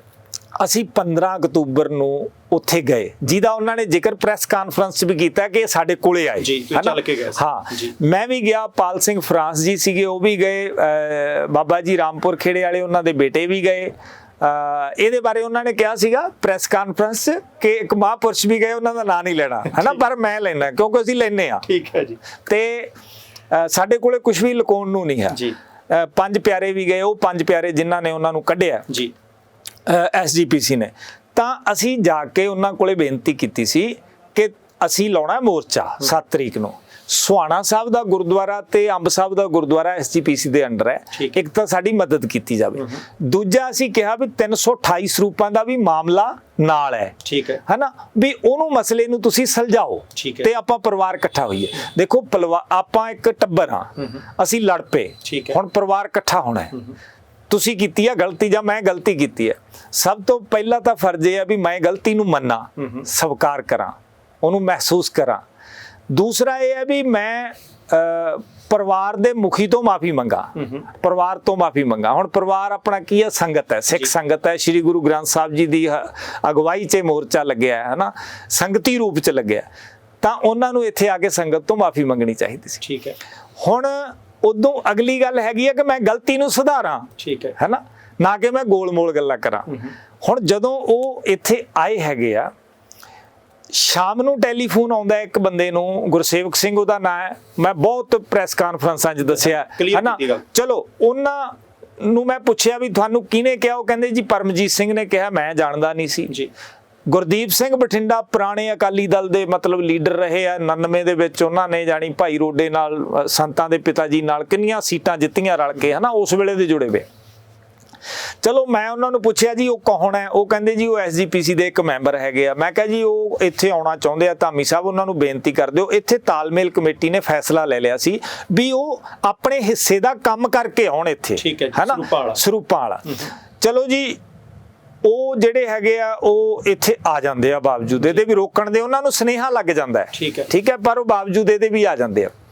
ਔਰ ਇਹਦੇ 'ਚ ਇੱਕ ਗੱਲ ਹੋਰ ਵੀ ਬਹੁਤ ਦਿਲਚਸਪ ਪਹਿਲੂ ਹੈ, ਮੈਂ ਤੁਹਾਨੂੰ ਦੱਸਣਾ ਚਾਹੁੰਦਾ ਕਿ ਬਹਿਬਲ ਜਿਹੜਾ ਮੋਰਚਾ ਲੱਗਿਆ ਹੋਇਆ, ਸਖਰਾਜ ਮੈਨੂੰ ਟੈਲੀਫੋਨ ਕਰਦਾ, ਮੈਂ ਤੁਹਾਨੂੰ ਫੋਨ ਦਿਖਾਵਾਂਗਾ ਉਸ ਦਿਨ ਦਾ, ਕਿ ਜੀ ਧਾਮੀ ਸਾਹਿਬ ਆਪਣੇ ਬਹੁਤ ਮਿੱਤਰ ਹੈ, ਉਹ ਉੱਥੇ ਆ ਰਹੇ ਆ, ਉਹਨਾਂ ਨੂੰ ਮਾਨ ਸਨਮਾਨ ਦਿਓ ਜੀ। ਮੈਂ ਕਿਹਾ ਜੀ ਧਾਮੀ ਸਾਹਿਬ ਜੇ ਆਪਣੇ ਮਿੱਤਰ ਹੈ ਤਾਂ ਆਪਣਾ ਦੁਸ਼ਮਣ ਕੌਣ, ਆਪਾਂ ਕਾਹਦੇ ਵਾਸਤੇ ਮੋਰਚਾ ਲਾਇਆ ਹੋਇਆ ਹੈ ਨਾ। ਵੀ ਕੈਸੀਆਂ ਹਾਸੋਹੀਣੀਆਂ ਗੱਲਾਂ ਹੁੰਦੀਆਂ ਜੀ। ਤਾਂ ਚਲੋ ਮੈਂ ਕਿਹਾ ਜੀ ਉਹ ਉੱਥੇ ਨਾ ਆਉਣ ਤੇ ਉਹਨਾਂ ਨੂੰ ਬੇਨਤੀ ਕਰੋ ਵੀ ਉਹ 328 ਸਰੂਪਾਂ ਦਾ ਮਾਮਲਾ ਸੱਚਮੁੱਚ ਹੀ ਪਰਿਵਾਰ ਇਕੱਠਾ ਹੁੰਦਾ ਲੱਗੇ। ਉਹ ਪ੍ਰੈਸ ਕਾਨਫਰੰਸ ਵੀ ਕਰਨ ਵੀ ਭਾਈ ਜਿਹੜਾ ਉੱਥੇ ਮੋਰਚਾ ਲੱਗਿਆ, ਕਿਉਂਕਿ ਮੋਰਚੇ ਦੀਆਂ ਦੋ ਮੰਗਾਂ ਤਾਂ ਬਾਦਲ ਪਰਿਵਾਰ ਨਾਲ ਜੁੜੀਆਂ ਹੋਈਆਂ। ਇੱਕ ਤਾਂ ਮੰਗ ਬਾਦਲ ਪਰਿਵਾਰ ਨੂੰ ਅੰਦਰ ਕਰਨ ਵਾਸਤੇ ਹੈ, ਠੀਕ ਹੈ ਨਾ, ਵੀ ਅਸੀਂ ਉਹਨਾਂ ਮੰਗਾਂ ਦੇ ਨਾਲ ਸਹਿਮਤ ਹਾਂ। ਚਲੋ ਜੀ ਬਾਵਜੂਦ ਇਹਦੇ ਵੀ ਉਹ ਪੂਰਾ ਧਾਵਾ ਬੋਲਦੇ ਆ, ਹਨਾ। ਉਹਨਾਂ ਦੇ ਨਾਲ 15-20 SGPC ਦੇ ਮੈਂਬਰ ਹੈ, ਗੋਬਿੰਦ ਸਿੰਘ ਲੌਂਗੋਵਾਲ ਜੀ ਹੈ ਜੀ। ਪਰ ਚੰਗੀ ਗੱਲ ਸੀ ਆਏ ਸੰਗਤ ਲੈ ਕੇ, ਆਏ ਬਹੁਤ ਅੱਛਾ ਸੀ, ਬਹੁਤ ਅੱਛਾ ਸੀ। ਆਏ ਉਹਨਾਂ ਦਾ ਸਤਿਕਾਰ ਵੀ ਕੀਤਾ, ਠੀਕ ਹੈ ਜੀ। ਇੱਥੇ ਉਹਨਾਂ ਨੂੰ ਬੁਲਾਇਆ ਵੀ ਗਿਆ, ਪਰ ਹਾਂ ਬੁਲਾਉਣ ਤੋਂ ਪਹਿਲਾਂ ਜਿਹੜੇ ਪਾਲ ਸਿੰਘ ਫਰਾਂਸ ਹੈ ਉਹਨਾਂ ਨੇ ਬੇਨਤੀ ਕੀਤੀ ਵੀ 10 ਲੱਖ ਲੋਕਾਂ ਨੇ ਅਕਾਲ ਤਖਤ ਸਾਹਿਬ ਦਾ ਜਥੇਦਾਰ ਚੁਣਿਆ ਜੀ ਭਾਈ ਹਵਾਰਾ ਨੂੰ, ਤੇ ਤੁਹਾਡੇ ਉਹਦੇ ਨਾਲ ਸੰਬੰਧਿਤ ਹੈ ਵੀ ਉਹਦੇ ਬਾਰੇ ਜਿਹੜਾ ਹੈਗਾ ਅੱਜ ਐਲਾਨ ਕਰ ਦਿਓ ਜੀ। ਦੂਸਰਾ ਉਹਨਾਂ ਨੂੰ 328 ਸਰੂਪਾਂ ਦੇ ਮਾਮਲੇ ਬਾਰੇ ਜੀ। ਦੇਖੋ ਜੀ ਉਹ ਕਹਿੰਦੇ ਵੀ ਜਿਹੜਾ ਤਾਂ ਮਾਮਲਾ ਮਤਲਬ ਹੈਗਾ ਜਥੇਦਾਰ ਬਣਾਉਣ ਦਾ, ਉਹ ਤਾਂ ਆਪਾਂ ਬਹਿ ਕੇ ਗੱਲ ਕਰ ਲਾਂਗੇ, ਠੀਕ ਹੈ ਨਾ। ਹੁਣ ਬਹਿਣਾ ਕਿੱਥੇ ਹੈ, ਟੱਬਰ 'ਚ ਬੈਠੇ ਹੋਏ ਆ, ਘਰ ਦਾ ਮੁਖੀ ਸਾਡੇ ਵਿੱਚ ਹੈ ਗੁਰੂ ਗ੍ਰੰਥ ਸਾਹਿਬ, ਠੀਕ ਹੈ, ਸੰਗਤ ਬੈਠੀ ਹੈ, ਤਾਂ ਫਿਰ ਹੋਰ ਕਿੱਥੇ ਬਹਿਣਾ ਹੈ ਜੀ, ਠੀਕ ਹੈ। ਕਮਰਿਆਂ 'ਚ ਬਹਿ ਕੇ ਤਾਂ ਜੋ ਉਹਨਾਂ ਨੇ ਕੀਤਾ ਅੱਜ ਤੱਕ ਪੰਥ ਨਾਲ ਉਹ ਸਭ ਨੂੰ ਪਤਾ ਹੈ। ਦੂਜਾ ਕਹਿੰਦੇ ਜੀ ਜਿਹੜਾ 328 ਸਰੂਪਾਂ ਦਾ ਮਾਮਲਾ ਹੈ ਉਹ ਤਾਂ ਜੀ ਅਸੀਂ ਨੈਟ ਤੇ ਪਾਇਆ ਵਿਆ, ਹਨਾ, ਉਹ ਕੋਈ ਵੀ ਪੜ ਸਕਦਾ ਹੈ। ਅੱਛਾ, ਉਹਦਾ ਫੈਸਲਾ ਜਿਹੜਾ, ਹਾਂ ਠੀਕ ਹੈ ਜੀ। ਮਤਲਬ ਹੈਰਾਨੀ ਦੀ ਗੱਲ ਹੈ ਕਿ ਉਹ 250 ਕਿਲੋਮੀਟਰ ਚੱਲ ਕੇ ਆ ਗਏ ਗੱਲ ਦੱਸਣ ਵਾਸਤੇ, ਤੇ 250 ਮੀਟਰ ਤੇ ਭਾਈ ਬਲਦੇਵ ਸਿੰਘ ਵਡਾਲਾ ਬੈਠੇ, ਉਹਨਾਂ ਨੂੰ ਨਹੀਂ ਦੱਸਿਆ ਉਹਨਾਂ ਨੇ, ਠੀਕ ਹੈ ਨਾ, ਦਰਬਾਰ ਸਾਹਿਬ ਦੇ ਬਾਰ ਮੂਹਰੇ, ਹਨਾ। ਸੋ ਉਹਨਾਂ ਦੀਆਂ ਗੋਲਮੋਲ ਗੱਲਾਂ ਜੀ, ਔਰ ਗੋਲਮੋਲ ਗੱਲਾਂ ਦੇ ਵਿੱਚ ਹੀ ਉਹ ਕਹਿ ਰਹੇ ਆ ਜੀ ਇਹ ਮੋਰਚਾ ਲੱਗ ਗਿਆ, ਬਹੁਤ ਵਧੀਆ ਹੋ ਗਿਆ, ਅਸੀਂ ਵੀ ਆਇਆ ਕਰਾਂਗੇ, ਆਪਾਂ ਹੁਣ ਇਕੱਠੇ ਜਾਵਾਂਗੇ ਰਾਜਪਾਲ ਕੋਲੇ, ਠੀਕ ਹੈ ਜੀ, ਹਨਾ, ਤਾਂ ਕਿ ਇੱਕ ਵਰਤਾਂਤ ਸਿਰਜਿਆ ਜਾ ਸਕੇ ਕਿ ਇਹ ਮੋਰਚਾ ਵੀ ਬਾਦਲਾਂ ਦੀ ਕਿਰਪਾ ਨਾਲ ਹੀ ਲੱਗਿਆ। ਜਿਵੇਂ ਉਹ ਕਹਿੰਦੇ ਸੀ ਵੀ ਦਿੱਲੀ ਵਾਲੇ ਮੋਰਚੇ 'ਚ ਬੀਬੀ ਜਗੀਰ ਕੌਰ ਜੀ ਅੱਡ ਕਹਿੰਦੇ ਸੀ, ਆਪਣੀਆਂ ਹੀ ਟਰਾਲੀਆਂ ਜੀ, ਹਨਾ, ਮਲੂਕਾ ਸਾਹਿਬ ਅੱਡ ਕਹਿੰਦੇ ਸੀ। ਕੌਣ ਨਹੀਂ ਜਾਣਦਾ, ਮਲੂਕਾ ਸਾਹਿਬ ਉਸ ਦਿਨ ਬੜਾ ਤੜਪ ਰਹੇ ਸੀ, ਹਨਾ। ਇਹ ਜਿਹੜੇ ਆਪਣੇ ਹੈਗੇ ਨੇ ਸ਼੍ਰੀਮਾਨ ਉੱਥੋਂ ਦੇ, ਜਿਹੜੇ ਮੈਨੂੰ ਕਹਿੰਦੇ ਸੀਗੇ ਵੀ ਆ ਗਿਆ ਹਰੀ ਪੱਗ ਬੰਨ੍ਹ ਕੇ, ਹਨਾ। ਤਾਂ ਕਹਿਣ ਦਾ ਭਾਵ ਵੀ ਕੌਣ ਨਹੀਂ ਜਾਣਦਾ ਮਲੂਕਾ ਸਾਹਿਬ ਨੂੰ ਕਿ ਜਿਸ ਵੇਲੇ ਲੋਕ ਕਹਿ ਰਹੇ ਸੀ ਕਿ ਇਸ ਵਾਰ ਦੀਵਾਲੀ ਨਾ ਮਨਾਓ ਜੀ, ਉਹ ਕਹਿੰਦਾ ਸੀ ਤੁਸੀਂ ਪਟਾਕੇ ਚਲਾਓ, ਮੈਂ ਦੇਖਾਂਗਾ ਕੌਣ ਰਿਕਾਰਡ ਹੈ ਜੀ। ਬਿਲਕੁਲ ਬਿਲਕੁਲ, ਠੀਕ ਹੈ, ਠੀਕ ਹੈ। ਮੈਂ ਸਰਦਾਰ ਸਾਹਿਬ ਇੱਕ ਇੱਥੇ ਥੋੜੀ ਜਿਹੀ ਗੱਲ ਤੁਹਾਨੂੰ ਹੋਰ ਪੁੱਛਣੀ ਆ, ਗੱਲਾਂ ਬਹੁਤੀਆਂ ਕਲੀਅਰ ਹੋ ਗਈਆਂ। ਜੇ ਭਵਿੱਖ ਦੇ ਵਿੱਚ ਕਿਤੇ ਇਦਾਂ ਦਾ ਮੇਲ ਮੌਕਾ ਬਣੇ, ਚਾਹੇ SGPC ਵਾਲੇ ਹੱਥ ਅੱਗੇ ਕਰਨ, ਕੋਈ ਕਰੇ, ਏਕਤਾ ਦੇ ਲਈ ਤਿਆਰ ਹੋ? ਦੇਖੋ ਦਾਸ ਤਾਂ ਔਕਾਤ ਹੀ ਕੀ ਹੈ ਜੀ, ਨਹੀਂ ਸਾਰਾ ਮੋਰਚੇ ਦਾ ਪ੍ਰਬੰਧਕ ਕਮੇਟੀ ਬਿਲਕੁਲ 101% ਤਿਆਰ ਆ, ਠੀਕ ਹੈ ਜੀ। ਦੇਖੋ ਜਿੰਨੀਆਂ ਧਿਰਾਂ ਨੂੰ ਇਤਰਾਜ਼ ਹੈ 328 ਸਰੂਪਾਂ ਵਾਲੇ ਮਸਲੇ ਤੇ, ਜਿਹੜੇ ਬੰਦੇ ਦੋਸ਼ੀ ਨੇ ਉਹਨਾਂ ਦੇ ਖਿਲਾਫ ਮੁਕੱਦਮੇ ਦਰਜ ਕਰਾਏ ਜਾਣ। 328 ਸਰੂਪ ਕਿਤੇ ਅਲੋਪ ਤਾਂ ਨਹੀਂ ਹੋ ਗਏ? ਜੇ ਧਾਮੀ ਸਾਹਿਬ ਕਿਉਂਕਿ ਉਦੋਂ ਸੀ ਨਹੀਂ ਪ੍ਰਧਾਨ, ਹੋ ਸਕਦਾ ਕਿ ਉਹ ਇਹ ਵੀ ਕਹਿ ਸਕਦੇ ਕਿ ਮੈਂ ਪ੍ਰਧਾਨ ਨਹੀਂ ਸੀ ਉਦੋਂ, ਕੋਈ ਹੋਰ ਸੀ। ਨਹੀਂ ਦੇਖੋ ਇਉਂ ਤਾਂ ਫਿਰ ਮਤਲਬ ਜਿਨ੍ਹਾਂ ਨੇ ਬਾਅਦ ਚ ਆ ਕੇ ਮੁਕੱਦਮਿਆਂ ਦੇ ਫੈਸਲੇ ਕੀਤੇ ਆ, ਤਾਂ ਫਿਰ ਉਹ ਫੈਸਲੇ ਹੀ ਨਾ ਹੋਣ, ਬੰਦੇ ਬਾਹਰ ਹੀ ਤੁਰੇ ਫਿਰਨ, ਉਹ ਕਹਿਣ ਜੀ ਇਹ ਤਾਂ ਮੈਥੋਂ ਪਹਿਲਾਂ ਦਾ ਮਾਮਲਾ ਸੀ। ਦੇਖੋ ਮਾਮਲੇ ਕੁਰਸੀਆਂ ਨਾਲ ਜੁੜੇ ਹੁੰਦੇ ਆ, ਬੰਦਿਆਂ ਨਾਲ ਨਹੀਂ ਜੁੜੇ ਹੁੰਦੇ। ਹਾਂਜੀ। ਅੱਛਾ ਸਰਦਾਰ ਸਾਹਿਬ ਮੈਨੂੰ ਇੱਕ ਚੀਜ਼, ਮੈਂ ਹੁਣ ਹੋ ਸਕਦਾ ਤੁਹਾਨੂੰ ਕਿਵੇਂ ਲੱਗੇ ਗੱਲ, ਜਿਸ ਦਿਨ ਧਾਮੀ ਸਾਹਿਬ ਵਾਲਾ ਮਸਲਾ ਹੋਇਆ ਸੀ ਨਾ, ਉਹਦੇ ਤੋਂ ਬਾਅਦ ਜੋ ਤੁਸੀਂ ਪ੍ਰੈਸ ਕਾਨਫਰੰਸ ਕੀਤੀ ਹੈ, ਫਿਰ ਇੱਕ ਦੋਸ਼ ਲਾਇਆ ਸੀ ਬਹੁਤ ਵੱਡਾ ਕਿ ਸਿਆਸੀ ਪਾਰਟੀਆਂ ਵਾਲੇ 2 ਬੰਦੇ ਇਹਨਾਂ ਦੇ ਵਿੱਚ ਬੈਠੇ ਹੈ। ਤੁਹਾਨੂੰ ਵੀ ਪਤਾ ਹੈ ਕਿ ਉਂਗਲੀ ਤੁਹਾਡੇ ਤੇ ਵੀ ਚੁੱਕੀ ਗਈ ਸੀ। ਸ਼੍ਰੋਮਣੀ ਅਕਾਲੀ ਦਲ ਦੇ ਲੀਡਰਸ਼ਿਪ ਨੇ ਕਿਹਾ ਸੀ ਕਿ ਸੱਚੀ ਮੁੱਚੀ ਇਸ ਮੋਰਚੇ ਦੇ ਪ੍ਰਤੀ ਸਮਰਪਿਤ ਭਾਵਨਾ ਬੈਠੇ ਆ ਉਹ ਦੋਨੇ ਸ਼ਖਸ, ਜਾਂ ਸੱਚੀ ਮੁੱਚੀ ਜਿਵੇਂ ਉਹਨਾਂ ਨੇ ਕਿਹਾ ਸੀ ਕਿ ਭਾਈ ਇਹ ਤਾਂ ਉਹਨਾਂ ਸਿਆਸੀ ਪਾਰਟੀਆਂ ਦੇ ਬੰਦਿਆਂ ਦਾ ਲਾਇਆ ਹੋਇਆ ਮੋਰਚਾ ਆ, ਕੌਮ ਨੂੰ ਪਾੜਨ ਦੀ ਕੋਸ਼ਿਸ਼ ਕਰ ਰਿਹਾ। ਮੈਂ ਚਾਹੁੰਦਾ ਕਿ ਸੰਗਤ ਨੂੰ ਪਤਾ ਲੱਗ ਜਾਏ। ਦੇਖੋ, ਪਹਿਲੀ ਗੱਲ ਤਾਂ ਉਹ ਕਿਹੜੀਆਂ ਸਿਆਸੀ ਪਾਰਟੀਆਂ ਜੀ, ਜੇ ਤਾਂ ਤੁਸੀਂ ਸਾਨੂੰ ਸਿਆਸੀ ਪਾਰਟੀ ਮੰਨਦੇ ਆ। ਮੈਂ ਤਾਂ ਉਹਨਾਂ ਦੀ ਗੱਲ ਕਰਦਾ ਨਹੀਂ ਚਲੋ ਉਹਦੇ 'ਚ 2 ਗੱਲਾਂ ਨੇ ਜੀ। ਦੇਖੋ, ਸਾਡੇ ਕੋਲੇ ਨਾ ਕੋਈ ਪ੍ਰਧਾਨ ਹੈ ਪੂਰੇ ਪੰਜਾਬ 'ਚ, ਕੋਈ ਜ਼ਿਲ੍ਹਾ ਪ੍ਰਧਾਨ ਨਹੀਂ, ਕੋਈ ਬਲਾਕ ਪ੍ਰਧਾਨ ਨਹੀਂ, ਹਨਾ। ਅਸੀਂ ਤਾਂ 2 ਇਕੱਲੇ ਰੌਲਾ ਪਾਉਣ ਵਾਲੇ ਆ, ਹਨਾ। ਅਸੀਂ ਤਾਂ ਕੇਵਲ ਲੋਕਾਂ ਨੂੰ ਦੱਸਿਆ ਸੀ ਵੀ ਤੁਸੀਂ ਲੁੱਟੇ ਜਾ ਰਹੇ ਆ, ਠੱਗੇ ਜਾ ਰਹੇ ਆ, ਹਨਾ। ਉਹ ਤਰੀਕਾ ਆਪਾਂ ਸਮਝਾਇਆ ਵੀ ਸੀ, ਲੋਕਾਂ ਨੂੰ ਕਿਹਾ ਸੀ ਤੁਹਾਡੇ ਨਾਲ ਠੱਗੀ ਵੱਜਣੀ ਹੈ, ਹਨਾ। ਉਹ ਹੁਣ 92 ਲਾਸ਼ਾਂ ਦਾ ਭਾਰ ਲੋਕ ਢੋਈ ਜਾਂਦੇ ਆ, ਉਹ ਸਾਨੂੰ ਦੱਸਣ ਦੀ ਲੋੜ ਨਹੀਂ ਹੈ। ਉਹਦੇ ਤੇ ਆਪਾਂ ਵਿਸਤ੍ਰਿਤ ਚਰਚਾ ਕਰਾਂਗੇ ਕਿਉਂਕਿ ਲੋਕਤੰਤਰ ਦੀ ਸਮਝ ਨਹੀਂ ਹੈ ਸਾਨੂੰ, ਮਾਫ ਕਰਨਾ, ਹਨਾ। ਠੀਕ ਹੈ ਜੀ। ਜਿਸ ਦਿਨ ਨਿੱਜਰ ਸਾਹਿਬ ਨੇ ਕਿਹਾ ਸੀ ਨਾ, ਅੰਮ੍ਰਿਤਸਰ ਦੇ ਇੱਕ ਮਿਨਿਸਟਰ ਨੇ, ਕਹਿੰਦੇ ਜੀ ਲੋਕ ਤਾਂ ਬੇਵਕੂਫ ਨੇ, ਹਨਾ, ਲੋਕੀ ਉਹਨਾਂ ਦੇ ਗਲ ਪੈ ਗਏ। ਠੀਕ ਹੈ ਜੀ। ਲੋਕਾਂ ਨੂੰ ਗੱਲ ਨਹੀਂ ਸੀ ਪੈਣਾ ਚਾਹੀਦਾ। ਲੋਕ ਕਹਿੰਦੇ ਜੀ ਬਿਲਕੁਲ ਅਸੀਂ ਬੇਵਕੂਫ ਹਾਂ, ਤਾਂ ਹੀ ਅਸੀਂ ਤੁਹਾਨੂੰ ਚੁਣਿਆ, ਹੈਨਾ। ਚਲੋ ਸ਼ਬਦ ਉਹਨਾਂ ਨੇ ਵਾਪਸ ਲੈ ਲਿਆ ਸੀ। ਨਹੀਂ, ਵਾਪਸ ਲੈਣ ਦੀ ਲੋੜ ਹੀ ਨਹੀਂ ਸੀ। ਉਹਨਾਂ ਨੂੰ ਕਹੋ ਜੀ ਤੁਸੀਂ ਸੱਚ ਕਹਿ ਰਹੇ ਆ, ਨਹੀਂ ਅਸੀਂ ਤੁਹਾਨੂੰ ਨਾ ਚੁਣਦੇ, ਹੈਨਾ। ਸੋ ਕਹਿਣ ਦਾ ਭਾਵ ਇਹ ਹੈ ਵੀ ਅਸੀਂ ਕਿਹੜੀ ਪਾਰਟੀਆਂ ਜੀ, ਪੂਰੇ ਮੋਰਚੇ ਦੇ ਵਿੱਚ ਤੁਸੀਂ ਅੱਜ ਤਾਂ ਹਨੇਰੇ ਆਏ ਹੋ। ਪਹਿਲੀ ਗੱਲ ਤੁਹਾਡਾ ਧੰਨਵਾਦ ਕਿ ਤੁਸੀਂ ਜਹਾਜ਼ ਤੋਂ ਆਉਂਦਿਆਂ ਹੋਇਆਂ ਸਿੱਧੇ ਇੱਥੇ ਆਏ ਹੋ ਔਰ ਤੁਸੀਂ ਦੱਸਿਆ ਕਿ ਮੇਰੀ ਇਹ ਭਾਵਨਾ ਆ ਕਿ ਮੈਂ ਇਸ ਮੋਰਚੇ 'ਚ ਜਾ ਕੇ ਇਸ ਮੋਰਚੇ ਦੀ ਗੱਲ ਪਹਿਲਾਂ ਦੁਨੀਆ ਦੇ ਸਾਹਮਣੇ ਰੱਖਾਂ ਜੀ, ਤਾਂ ਇਹਨੂੰ ਸਜਦਾ ਕਰਦੇ ਆ। ਦੇਖੋ, ਸਵਾਲ ਇਹ ਆ ਕਿ ਆਪਾਂ ਕਿੱਥੇ ਸੀ? ਮੈਂ ਕੋਈ ਗੱਲ ਨਹੀਂ ਜੀ, ਆਪਾਂ ਗੱਲ ਕਰ ਰਹੇ ਸੀ ਕਿ ਉਹਨਾਂ ਨੇ ਦੋਸ਼ ਲਾਇਆ ਕਿ ਸਿਆਸੀ ਬੰਦੇ ਚਲਾ ਰਹੇ ਆ। ਬਿਲਕੁਲ ਬਿਲਕੁਲ, ਗੱਲ ਇਹ ਆ ਕਿ ਅਸੀਂ ਸਿਆਸੀ ਹੈ ਹੀ ਨਹੀਂ, ਤਾਂ ਕਰਕੇ ਗੱਲ ਭੁੱਲ ਗਈ। ਪੂਰੇ ਮੋਰਚੇ ਦੇ ਵਿੱਚ ਤੁਹਾਨੂੰ ਕਿਤੇ ਲੋਕ ਅਧਿਕਾਰ ਲਹਿਰ ਦਾ ਨਾਂ ਨਹੀਂ ਦਿਸੂਗਾ। ਠੀਕ ਹੈ ਜੀ। ਠੀਕ ਹੈ ਜੀ। ਸਾਡੇ ਪੇਜ ਦੇ ਉੱਤੇ ਅਸੀਂ ਮਤਲਬ ਇਸ ਮੋਰਚੇ ਨੂੰ ਲਾਈਵ ਨਹੀਂ ਕਰ ਰਹੇ, ਅਸੀਂ ਇਹ ਨਹੀਂ ਦਿਖਾ ਰਹੇ ਵੀ ਅਸੀਂ ਆਹ ਕਰ ਰਹੇ ਹਾਂ ਜੀ। ਮੋਰਚਾ ਲੱਗਿਆ ਨੂੰ ਲਗਭਗ ਮਹੀਨਾ ਹੋ ਜਾਣਾ, 2 ਦਿਨਾਂ ਤੱਕ। ਮੈਂ ਸਟੇਜ ਦੇ ਉੱਤੇ ਸਿਰਫ 3 ਦਿਨ ਬੋਲਿਆ, ਔਰ ਉਹ ਵੀ ਉਸ ਮਜਬੂਰੀ 'ਚ ਬੋਲਿਆ ਜਿਸ ਵੇਲੇ ਸੰਗਤ ਤੋਂ ਕੋਈ ਪ੍ਰਵਾਨਗੀ ਲੈਣੀ ਸੀ ਜਾਂ ਜ਼ਰੂਰੀ ਗੱਲ ਦੀ ਇਤਲਾਹ ਦੇਣੀ ਸੀ, ਹਨਾ। ਰੁਪਿੰਦਰ ਸਿਰਫ 1 ਵਾਰੀ ਬੋਲਿਆ, ਹਨਾ। ਹੁਣ ਭਾਈ ਅਸੀਂ ਮਾੜਾ ਮੋਟਾ ਆਪਦਾ ਢਮਟੀਨਾ ਖੜਾ ਕੀਤਾ ਹੋਇਆ ਸੋਸ਼ਲ ਮੀਡੀਆ ਤੇ, ਤਾਂ ਉਹਦੇ ਤੇ ਅਸੀਂ ਹਾਕਾਂ ਮਾਰ ਕੇ ਲੋਕਾਂ ਨੂੰ ਸੱਦਿਆ। ਪਹਿਲੀ ਗੱਲ ਦੇਖੋ, ਇਹ ਮੋਰਚਾ ਲੱਗਣ ਵਾਸਤੇ ਲਗਾਤਾਰ 3 ਮਹੀਨੇ ਕੰਮ ਹੋਇਆ। ਜਥੇਦਾਰ ਜੀ ਨੇ ਚਿੱਠੀ ਜਿਹੜੀ ਸੀ ਉਹ ਅਕਤੂਬਰ ਮਹੀਨੇ 'ਚ ਲਿਖੀ, ਮੋਰਚਾ ਜਨਵਰੀ 'ਚ ਲੱਗਦਾ। ਠੀਕ ਹੈ। ਅਕਤੂਬਰ ਮਹੀਨੇ ਤੋਂ ਲੈ ਕੇ 7 ਜਨਵਰੀ ਤੱਕ ਤੁਸੀਂ ਕੋਈ ਕਲਾਕਾਰ ਦੱਸ ਦਿਓ ਜੀ, ਕੋਈ ਚੈਨਲ ਵਾਲਾ ਦੱਸ ਦਿਓ, ਠੀਕ ਹੈ ਜੀ, ਕੋਈ ਅਖਬਾਰ ਦੱਸ ਦਿਓ, ਕੋਈ ਸਾਧੂ ਸੰਤ ਮਹਾਤਮਾ ਦੱਸ ਦਿਓ ਜਿਹਨੇ ਇਸ ਮੋਰਚੇ ਲੱਗਣ ਦੀ ਗੱਲ ਕੀਤੀ ਹੋਵੇ ਸਿਵਾਏ ਲੋਕ ਅਧਿਕਾਰ ਲਹਿਰ ਤੋਂ। ਠੀਕ ਹੈ ਜੀ। ਅਸੀਂ ਉਹਦੇ ਤੇ ਪਿੱਟ ਕੇ ਕਿਹਾ ਵੀ ਜਥੇਦਾਰ ਜਗਤਾਰ ਸਿੰਘ ਹਵਾਰਾ ਦੇਣਗੇ ਕੌਮ ਨੂੰ ਹਲਾਰਾ, ਕਦੇ ਕਿਹਾ ਵੀ ਜਥੇਦਾਰ ਜਗਤਾਰ ਸਿੰਘ ਹਵਾਰਾ ਦਾ ਸੰਦੇਸ਼ ਆ ਗਿਆ, ਕਦੇ ਕਿਹਾ ਵੀ ਲੋਕੋ ਇਕੱਠੇ ਹੋ ਜਾਓ ਕੌਮੀ ਇਨਸਾਫ ਮੋਰਚਾ ਲੱਗਣਾ ਹੈ। ਦੇਖੋ, ਕੁਝ ਲੋਕਾਂ ਨੇ ਸਾਥ ਦਿੱਤਾ ਔਰ ਐਸਾ ਸਾਥ ਦਿੱਤਾ ਕਿ ਇਸ ਮੋਰਚੇ ਦੀ ਉਹ ਰੀੜ ਦੀ ਹੱਡੀ ਬਣ ਗਈ। ਮੇਰਾ ਇੱਕ ਸਵਾਲ ਇੱਥੇ ਫਿਰ ਆ ਗਿਆ, ਮੈਂ ਰੋਕ ਨਹੀਂ ਰਿਹਾ, ਜਿੱਥੇ ਤੁਹਾਨੂੰ ਲੱਗਦਾ ਹੈ ਕਿ ਗੱਲ ਕਰਨੀ ਤੁਸੀਂ ਕਰੀ ਜਾਓ। ਤੁਸੀਂ ਜ਼ਿਕਰ ਕੀਤਾ ਸੀ ਇਸ ਵੇਲੇ ਸੰਗਤ ਬਹੁਤ ਹੈ, ਮੈਂ ਹੈਰਾਨ ਸੀ ਕਿ ਰਾਤ ਨੂੰ 9 ਵਜੇ ਵੀ ਜਾਣੀ ਜੇ ਇੰਨੀ ਸੰਗਤ ਹੈ ਤਾਂ ਦਿਨੇ ਤੁਸੀਂ ਦੱਸਿਆ ਕਿ 20,000 26 ਜਨਵਰੀ ਨੂੰ 1 ਲੱਖ, ਫਿਰ ਤੁਸੀਂ ਕਿਹਾ ਕਿ ਸੰਵਿਧਾਨ ਦੀ ਪਾਲਣਾ ਕਰਾਉਣਾ ਚਾਹੁੰਦੇ ਹਾਂ। ਮੇਰਾ ਸਵਾਲ ਇਹ ਹੈ ਕਿ ਇੰਨੇ ਦਹਾਕੇ ਹੋ ਗਏ ਬੰਦੀ ਸਿੰਘਾਂ ਨੂੰ ਜੇਲ੍ਹਾਂ ਦੇ ਵਿੱਚ, ਸਾਰੀਆਂ ਸਿੱਖ ਧਿਰਾਂ ਕਹਿੰਦੀਆਂ ਜੀ ਛੱਡੋ। ਭਾਈ ਗੁਰਬਖਸ਼ ਸਿੰਘ ਖਾਲਸਾ ਹੋਰੀ ਜਦੋਂ ਬੈਠੇ ਸੀ ਉੱਥੇ, ਸੰਗਤ ਜੁੜ ਗਈ ਸੀ ਇੱਕ ਵਾਰੀ, ਉਦੋਂ ਐਂ ਲੱਗਦਾ ਸੀ ਕਿ ਹੁਣ ਤਾਂ ਬੰਦੇ ਬਾਹਰ ਆਏ ਲਓ। ਬਿਲਕੁਲ, ਹਾਂਜੀ। ਬਾਪੂ ਸੂਰਤ ਸਿੰਘ ਖਾਲਸਾ ਹੋਰੀ ਜਦੋਂ ਸ਼ੁਰੂਆਤ ਹੋਈ ਹੈ ਤੇ ਸੰਗਤ ਜਿਵੇਂ ਉੱਥੇ ਗਈ ਸੀ ਲੱਗਦਾ ਸੀ ਕਿ ਬਾਹਰ ਆ ਗਏ। ਜਾਣੀ ਬਹੁਤ ਵਾਰੀ ਕੰਮ ਇਦਾਂ ਉੱਪਰ ਗਿਆ ਪਰ ਫੈਸਲਾ ਧੁਰ ਨਹੀਂ ਅੱਪੜ ਸਕਿਆ। ਹਾਂਜੀ। ਹੁਣ ਇੱਕ ਵਾਰੀ ਫੇਰ ਇਹ ਮੋਰਚਾ ਜਿਹੜਾ, ਮੈਂ ਇਹ ਨਹੀਂ ਕਹਿ ਰਿਹਾ ਕਿ ਮੋਰਚੇ ਦੇ ਹਾਲਾਤ, ਹੁਣੇ ਮਨ ਦੇ ਵਿੱਚ ਸਵਾਲ ਹੈ ਜੋ ਸੰਗਤ ਦੇ ਮਨ 'ਚ ਵੀ ਹੋ ਸਕਦੇ ਆ ਕਿ ਹੁਣ ਇਹ ਮੋਰਚਾ ਉੱਪਰ ਚਲੇ ਗਿਆ। ਤੁਸੀਂ 1 ਲੱਖ ਤੱਕ ਦੀ ਸੰਗਤ ਦਾ ਜ਼ਿਕਰ ਕੀਤਾ 26 ਜਨਵਰੀ ਨੂੰ, ਕੀ ਬੰਦੀ ਸਿੰਘਾਂ ਦੀ ਰਿਹਾਈ ਤੋਂ ਬਾਅਦ ਹੀ ਮੋਰਚਾ ਉੱਠੇਗਾ ਜਾਂ ਕਿਤੇ ਪਹਿਲਾਂ ਵਰਗੇ ਹਾਲਾਤ ਨੇ? ਅਸੀਂ ਇਹ ਨਹੀਂ ਕਹਿੰਦੇ ਕਿ ਉਹਨਾਂ ਦਾ ਯੋਗਦਾਨ ਘੱਟ ਹੈ ਜਾਂ ਉਹਨਾਂ ਨੇ ਕੰਮ ਘੱਟ ਕੀਤਾ, ਪਰ ਜੇ ਮੈਚ ਦੇ ਵਿੱਚ ਨਤੀਜਾ ਪੱਖ ਦੇ ਵਿੱਚ ਨਾ ਆਵੇ ਤਾਂ ਕਿਤੇ ਨਾ ਕਿਤੇ ਆਮ ਬੰਦੇ ਦੇ ਮਨ 'ਚ ਸਵਾਲ ਆ ਸਕਦਾ। ਦੇਖੋ, ਬਹੁਤਾ ਤਾਂ ਨਹੀਂ ਪਤਾ ਜੀ। ਮੈਂ ਜਥੇਦਾਰ ਸਾਹਿਬ ਹੋਰਾਂ ਦੇ ਨਾਲ ਮਤਲਬ 1-2 ਵਾਰੀ ਬਾਪੂ ਜੀ ਨੇ ਗੱਲ ਕਰਾਈ ਹੈ, ਕਿਉਂਕਿ ਉਹਨਾਂ ਦੇ ਟੈਲੀਫੋਨ ਤੇ, ਸਰਕਾਰੀ ਟੈਲੀਫੋਨ ਤੇ ਫੋਨ ਆਉਂਦਾ ਹੈ। ਠੀਕ ਹੈ ਜੀ। ਉਥੋਂ ਮਤਲਬ ਉਹਨਾਂ ਨੂੰ ਹਫਤੇ 'ਚ 2 ਦਿਨ ਪਤਾ ਨਹੀਂ ਸ਼ਾਇਦ ਪਰਮਿਸ਼ਨ ਮਿਲਦੀ ਹੈ ਜੀ। ਤਾਂ ਮੈਂ ਉਹਨਾਂ ਨੂੰ ਇੱਕ ਹੀ ਗੱਲ ਕਹੀ ਸੀ ਵੀ ਦੇਖੋ ਬਹੁਤਾ ਤਾਂ ਨਹੀਂ ਪਤਾ, ਅਸੀਂ ਤੁਹਾਨੂੰ ਬਾਹਰ ਲਿਆਉਣ ਵਾਲੇ ਵਾਸਤੇ ਬੈਠੇ ਆ ਜੀ। ਹਨਾ, ਤੁਹਾਨੂੰ ਬਾਹਰ ਲਿਆ ਸਕਦੇ ਆ ਕਿ ਨਹੀਂ ਇਸ ਗੱਲ ਦਾ ਤਾਂ ਪਤਾ ਨਹੀਂ, ਪਰ ਜਾਂ ਤੁਸੀਂ ਬਾਹਰ ਆਓਗੇ ਜਾਂ ਅਸੀਂ ਅੰਦਰ ਚਲੇ ਜਾਵਾਂਗੇ, ਅਸੀਂ ਇੰਨੀ ਕੁ ਗਾਰੰਟੀ ਦਿੱਤੀ ਹੈ। ਇਹ ਹੁਣ ਵੀ ਦਿੰਨੇ ਹੋ ਸੰਗਤ? ਬਿਲਕੁਲ ਪੂਰੀ ਤਰ੍ਹਾਂ। ਠੀਕ ਹੈ ਜੀ। ਵੀ ਸਰਕਾਰ ਅੱਜ ਵੀ ਐਸਐਸਪੀ ਨਾਲ ਗੱਲ ਸੀ, ਕਿਉਂਕਿ ਅਸੀਂ ਮਤਲਬ 6 ਤਰੀਕ ਤੋਂ 31 ਮੈਂਬਰੀ ਜਥਾ ਮੁੱਖ ਮੰਤਰੀ ਦੀ ਕੋਠੀ ਤੱਕ ਭੇਜਣ ਦਾ ਐਲਾਨ ਕੀਤਾ ਹੈ ਨਾ। ਠੀਕ ਹੈ। ਤਾਂ ਅਸੀਂ ਉਹਨਾਂ ਨੂੰ ਕਿਹਾ ਵੀ ਤੁਸੀਂ ਗ੍ਰਿਫਤਾਰ ਕਰ ਲਓ।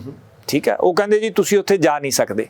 ਅਸੀਂ ਕਿਹਾ ਵੀ ਤੁਸੀਂ ਗ੍ਰਿਫਤਾਰ ਕਰ ਲਓ। ਠੀਕ ਹੈ। ਹਨਾ, ਅਸੀਂ ਕੋਈ ਉੱਥੇ ਕਿਸੇ ਤਰ੍ਹਾਂ ਦੀ ਕੋਈ ਭੰਨ ਤੋੜ ਨਹੀਂ ਕਰਨੀ, ਅਸੀਂ ਸਤਨਾਮ ਵਾਹਿਗੁਰੂ ਕਰਨਾ ਹੈ ਔਰ ਉਸ ਤੋਂ ਬਾਅਦ ਅਰਦਾਸ ਕਰਨੀ ਹੈ ਕਿ ਸਾਡੇ ਹੁਕਮਰਾਨਾਂ ਨੂੰ ਸੰਵਿਧਾਨ ਦੀ ਪਾਲਣਾ ਕਰਨ ਦੀ ਸਮੱਤ ਬਖਸ਼। ਅੱਛਾ, ਇਹ ਅਰਦਾਸ ਅਸੀਂ ਨੰਗੇ ਕਰਨਾ ਇਹਨਾਂ ਨੂੰ ਚੌਂਕ ਦੇ ਵਿੱਚ। ਠੀਕ ਹੈ ਨਾ ਜੀ, ਮਤਲਬ ਇਹ ਜਿਸ ਸੰਵਿਧਾਨ ਦੀ ਸਹੁੰ ਖਾ ਕੇ ਕੁਰਸੀਆਂ ਤੇ ਬਹਿੰਦੇ ਉਹਨੂੰ ਪੈਰਾਂ ਥੱਲੇ ਰੋਲਦੇ ਆ, ਸਿੱਖ ਨਹੀਂ ਰੋਲਦਾ। ਠੀਕ ਹੈ। ਔਰ ਦੂਜੀ ਗੱਲ, ਜਿਹੜਾ ਇਹ ਗੱਲ ਕਹੀ ਜਾ ਰਹੀ ਹੈ ਕਿ ਸਿੱਖ ਗੁਲਾਮ ਹੈ, ਮੈਂ ਕਹਿੰਦਾ ਕਿ ਸਿੱਖ ਗੁਲਾਮ ਨਹੀਂ, ਸਿੱਖ ਬਾਗੀ ਹੈ। ਉਹ ਸੱਚ ਦੇ ਸਾਹਮਣੇ ਅੜਦਾ ਤੇ ਖੜਦਾ। ਅੱਜ ਜੇ ਬੰਦੀ ਸਿੰਘ ਅੰਦਰ ਬੈਠੇ ਆ ਤਾਂ ਉਹ ਗੁਲਾਮੀ ਕਰਕੇ ਨਹੀਂ ਬੈਠੇ, ਉਹ ਬਾਗੀ ਹੋਣ ਕਰਕੇ ਬੈਠੇ ਆ। ਅੱਜ ਅਸੀਂ ਸੜਕਾਂ ਤੇ ਬੈਠੇ ਆ ਤਾਂ ਬਾਗੀ ਹੋਣ ਕਰਕੇ ਬੈਠੇ ਆ, ਕਿਉਂਕਿ ਅਸੀਂ ਸੰਵਿਧਾਨ ਦੀ ਪਾਲਣਾ ਕਰਨੀ ਚਾਹੁੰਦੇ ਆ। ਠੀਕ ਹੈ ਜੀ। ਸਰਦਾਰ ਸਾਹਿਬ, ਮੇਰਾ ਅਗਲਾ ਸਵਾਲ, ਮੈਂ ਇਹ ਨਹੀਂ ਸੀ ਚਾਹੁੰਦਾ ਕੋਈ ਗੱਲ ਮੈਂ ਖੁੱਲੀ ਛੱਡਾਂ, ਮੈਂ ਸਾਰੀਆਂ ਗੱਲਾਂ ਨੂੰ ਸਮ ਅਪ ਕਰਨਾ ਚਾਹੁੰਦਾ। ਤੁਸੀਂ ਸਾਬਕਾ ਮੁੱਖ ਮੰਤਰੀ ਬੇਅੰਤ ਸਿੰਘ ਹੋਰਾਂ ਦਾ ਜ਼ਿਕਰ ਕੀਤਾ ਸੀ। ਮੈਂ ਇੱਥੇ ਕਿਉਂਕਿ ਤੁਸੀਂ ਕਿਹਾ ਸੀ ਕਿ ਉਹ ਸਿਰਫ 5% ਵੋਟਾਂ ਦੇ ਨਾਲ ਸਰਕਾਰ ਬਣੀ ਹੈ। ਰਵਨੀਤ ਸਿੰਘ ਬਿੱਟੂ ਉਸੇ ਪਰਿਵਾਰ ਚੋਂ ਨੇ, ਲਗਾਤਾਰ 3 ਵਾਰ ਦੇ ਐਮਪੀ ਨੇ। ਉਹ ਠੋਕ ਕੇ ਵਿਰੋਧ ਕਰਦੇ ਆ। ਉਹ ਕਹਿੰਦੇ ਜੀ ਨਾਲ ਮਾਸੂਮ ਲੋਕਾਂ ਦਾ ਕਤਲ ਹੋਇਆ ਸੀ, ਉਦੋਂ ਕਿਵੇਂ ਛੱਡ ਸਕਦੇ ਹੋ। ਉਹਨਾਂ ਨੇ ਅੱਜ ਤੱਕ ਇੱਕੋ ਇਲੈਕਸ਼ਨ ਹਾਰੀ ਆ, ਉਹ ਵੀ ਜਲਾਲਾਬਾਦ ਤੋਂ 2017 ਵਾਲੀ। ਉਹ 3 ਵਾਰ ਐਮਪੀ ਚੁਣੇ ਗਏ। 1 ਵਾਰ ਤਾਂ ਸ਼੍ਰੀ ਅਨੰਦਪੁਰ ਸਾਹਿਬ ਲੋਕ ਸਭਾ ਹਲਕੇ ਤੋਂ ਚੁਣੇ ਗਏ, 2 ਵਾਰ ਲੁਧਿਆਣੇ ਤੋਂ ਚੁਣੇ ਗਏ। ਜਾਣੀ ਕਿ ਲੁਧਿਆਣੇ ਦੇ ਵਿੱਚ ਵੀ, ਸ਼੍ਰੀ ਅਨੰਦਪੁਰ ਸਾਹਿਬ ਲੋਕ ਸਭਾ ਹਲਕੇ 'ਚ ਵੀ 15-15 ਲੱਖ ਵੋਟ ਹੈ, ਉਹ ਜਿੱਤਦੇ ਨੇ। ਉਹ ਪੰਥਕ ਉਮੀਦਵਾਰਾਂ ਨੂੰ ਵੀ ਹਰਾਉਂਦੇ ਆ। ਕੀ ਕਿਤੇ ਘਾਟ ਰਹਿ ਗਈ ਕਿ ਜਿਹੜਾ ਉਹਨਾਂ ਦੇ ਪਰਿਵਾਰ ਦੇ ਵਿੱਚੋਂ ਇੱਕ ਬੰਦਾ 3 ਵਾਰ ਐਮਪੀ ਚੁਣਿਆ ਗਿਆ, ਇੱਕ ਬੰਦਾ ਕੈਬਨਿਟ ਮਿਨਿਸਟਰ ਬਾਅਦ ਵਿੱਚ ਬਣੇ, 2-3 ਬਣੇ ਸਗੋਂ ਸੁੱਖ ਨਾਲ। ਹੁਣ ਸਵਾਲ ਇਹ ਪੈਦਾ ਹੁੰਦਾ ਕਿ ਉਹ ਵਿਰੋਧ ਕਰਦੇ ਨੇ, ਉਹਨਾਂ ਦੇ ਵਿਰੋਧ ਦੇ ਵਿੱਚੋਂ ਜਿਹੜੀਆਂ ਗੱਲਾਂ ਨੇ, ਜਿਹੜੇ ਉਹ ਤਰਕ ਦਿੰਦੇ ਨੇ, ਕੀ ਉਹਨਾਂ ਦੇ ਵਿੱਚੋਂ ਕੋਈ ਤਰਕ ਜਾਇਜ਼ ਹੈ ਜਾਂ ਨਹੀਂ ਜਾਇਜ਼? ਤੇ ਦੂਸਰੀ ਗੱਲ ਹੈ ਕਿ ਜੇ ਇੰਨਾ ਸਾਰਾ ਕੁਝ ਹੋਣ ਦੇ ਬਾਵਜੂਦ ਵੀ ਪੰਜਾਬ ਦੇ ਲੋਕਾਂ ਨੇ ਫਿਰ ਪਰਿਵਾਰ ਨੂੰ ਵੋਟਾਂ ਕਿੱਦਾਂ ਪਾਤੀਆਂ, ਉਹ ਵੀ 3 ਵਾਰ? ਦੇਖੋ, ਇਹਦੇ 2-3 ਸਵਾਲ ਇਕੱਠੇ ਜੁੜ ਗਏ ਆ ਜੀ। ਪਹਿਲੀ ਗੱਲ ਤਾਂ ਤੁਸੀਂ ਇਹ ਕਹੀ ਕਿ ਉਹਨਾਂ ਨੇ ਕਿਹਾ ਕਿ ਉਹਦੇ ਨਾਲ ਮਾਸੂਮ ਲੋਕ ਵੀ ਮਾਰੇ ਗਏ। ਇਹਦਾ ਮਤਲਬ ਕੀ ਉਹ ਮੰਨਦੇ ਆ ਵੀ ਮਤਲਬ ਸਾਡਾ ਜਿਹੜੇ ਦਾਦਾ ਜੀ ਸੀਗੇ? ਨਹੀਂ, ਉਹਨਾਂ ਨੇ ਇਦਾਂ ਨਹੀਂ ਕਿਹਾ। ਇਹ ਤਾਂ ਜਾਨੀ ਮੈਂ ਸਵਾਲ ਉਹਨਾਂ ਨੇ ਨਹੀਂ ਕਿਹਾ ਬਿਲਕੁਲ ਇਦਾਂ। ਚਲੋ ਠੀਕ ਹੈ। ਅੱਛਾ, ਸਵਾਲ ਇਹ ਆ ਕਿ ਕੀ ਸੰਵਿਧਾਨ ਰਵਨੀਤ ਸਿੰਘ ਬਿੱਟੂ ਹੋਰਾਂ ਨੂੰ ਪੁੱਛ ਕੇ ਚੱਲੇਗਾ? ਜਦੋਂ 14 ਸਾਲਾਂ ਬਾਅਦ ਹਰ ਕਤਲ ਦੇ ਦੋਸ਼ੀ ਨੂੰ ਰਿਹਾਈ ਦਿੱਤੀ ਜਾਂਦੀ ਹੈ ਜੀ, ਕੀ ਸਾਡੇ ਮਤਲਬ ਇਹ ਪਰੰਪਰਾ ਹੈ ਕਿ ਉਸ ਪਰਿਵਾਰ ਨੂੰ ਪੁੱਛਿਆ ਜਾਂਦਾ ਜਿਨ੍ਹਾਂ ਦਾ ਮਰਿਆ ਹੋਵੇ ਵੀ ਛੱਡ ਦਿਓ ਜੀ? ਕੀ ਸੌਦਾ ਸਾਧ ਨੂੰ ਪਰੋਲ ਦੇਣ ਵੇਲੇ ਹਰਿਆਣਾ ਸਰਕਾਰ ਛਤਰਪਤੀ ਨੂੰ ਪੁੱਛਦੀ ਹੈ ਉਹਨਾਂ ਦੇ ਬੇਟੇ ਨੂੰ ਵੀ ਭਾਈ ਇਹਨਾਂ ਨੂੰ ਪਰੋਲ ਦੇ ਦਈਏ ਜੀ? ਠੀਕ ਹੈ। ਸੋ ਇਹ ਜਿਹੜੀ ਗੱਲ ਹੈਗੀ ਹੈ, ਇਹਦਾ ਕੋਈ ਤੁਕ ਨਹੀਂ ਬਣਦਾ। ਸੰਵਿਧਾਨ ਨੇ ਰਵਨੀਤ ਸਿੰਘ ਬਿੱਟੂ ਦੇ ਮੁਤਾਬਕ ਨਹੀਂ ਚੱਲਣਾ, ਕਾਨੂੰਨ ਨੇ ਉਸ ਤਰ੍ਹਾਂ ਚੱਲਣਾ ਜਿਸ ਤਰ੍ਹਾਂ ਦੇਸ਼ 'ਚ ਪਰੰਪਰਾ ਹੈ ਜਾਂ ਕਾਨੂੰਨ ਚੱਲ ਰਿਹਾ ਹੈ। ਠੀਕ ਹੈ, ਉਹ ਆਪਣੀ ਸਜ਼ਾ ਪੂਰੀ ਕਰ ਚੁੱਕੇ ਆ ਜੇ ਉਹਨਾਂ ਨੇ ਉਹ ਕਤਲ ਕੀਤਾ ਤਾਂ, ਹਨਾ। ਉਹ ਵੱਖਰੀ ਗੱਲ ਹੈ ਕਿ ਸਿੱਖ ਕੌਮ ਉਹਨਾਂ ਨੂੰ ਹੀਰੋ ਮੰਨਦੀ ਆ। ਠੀਕ ਹੈ।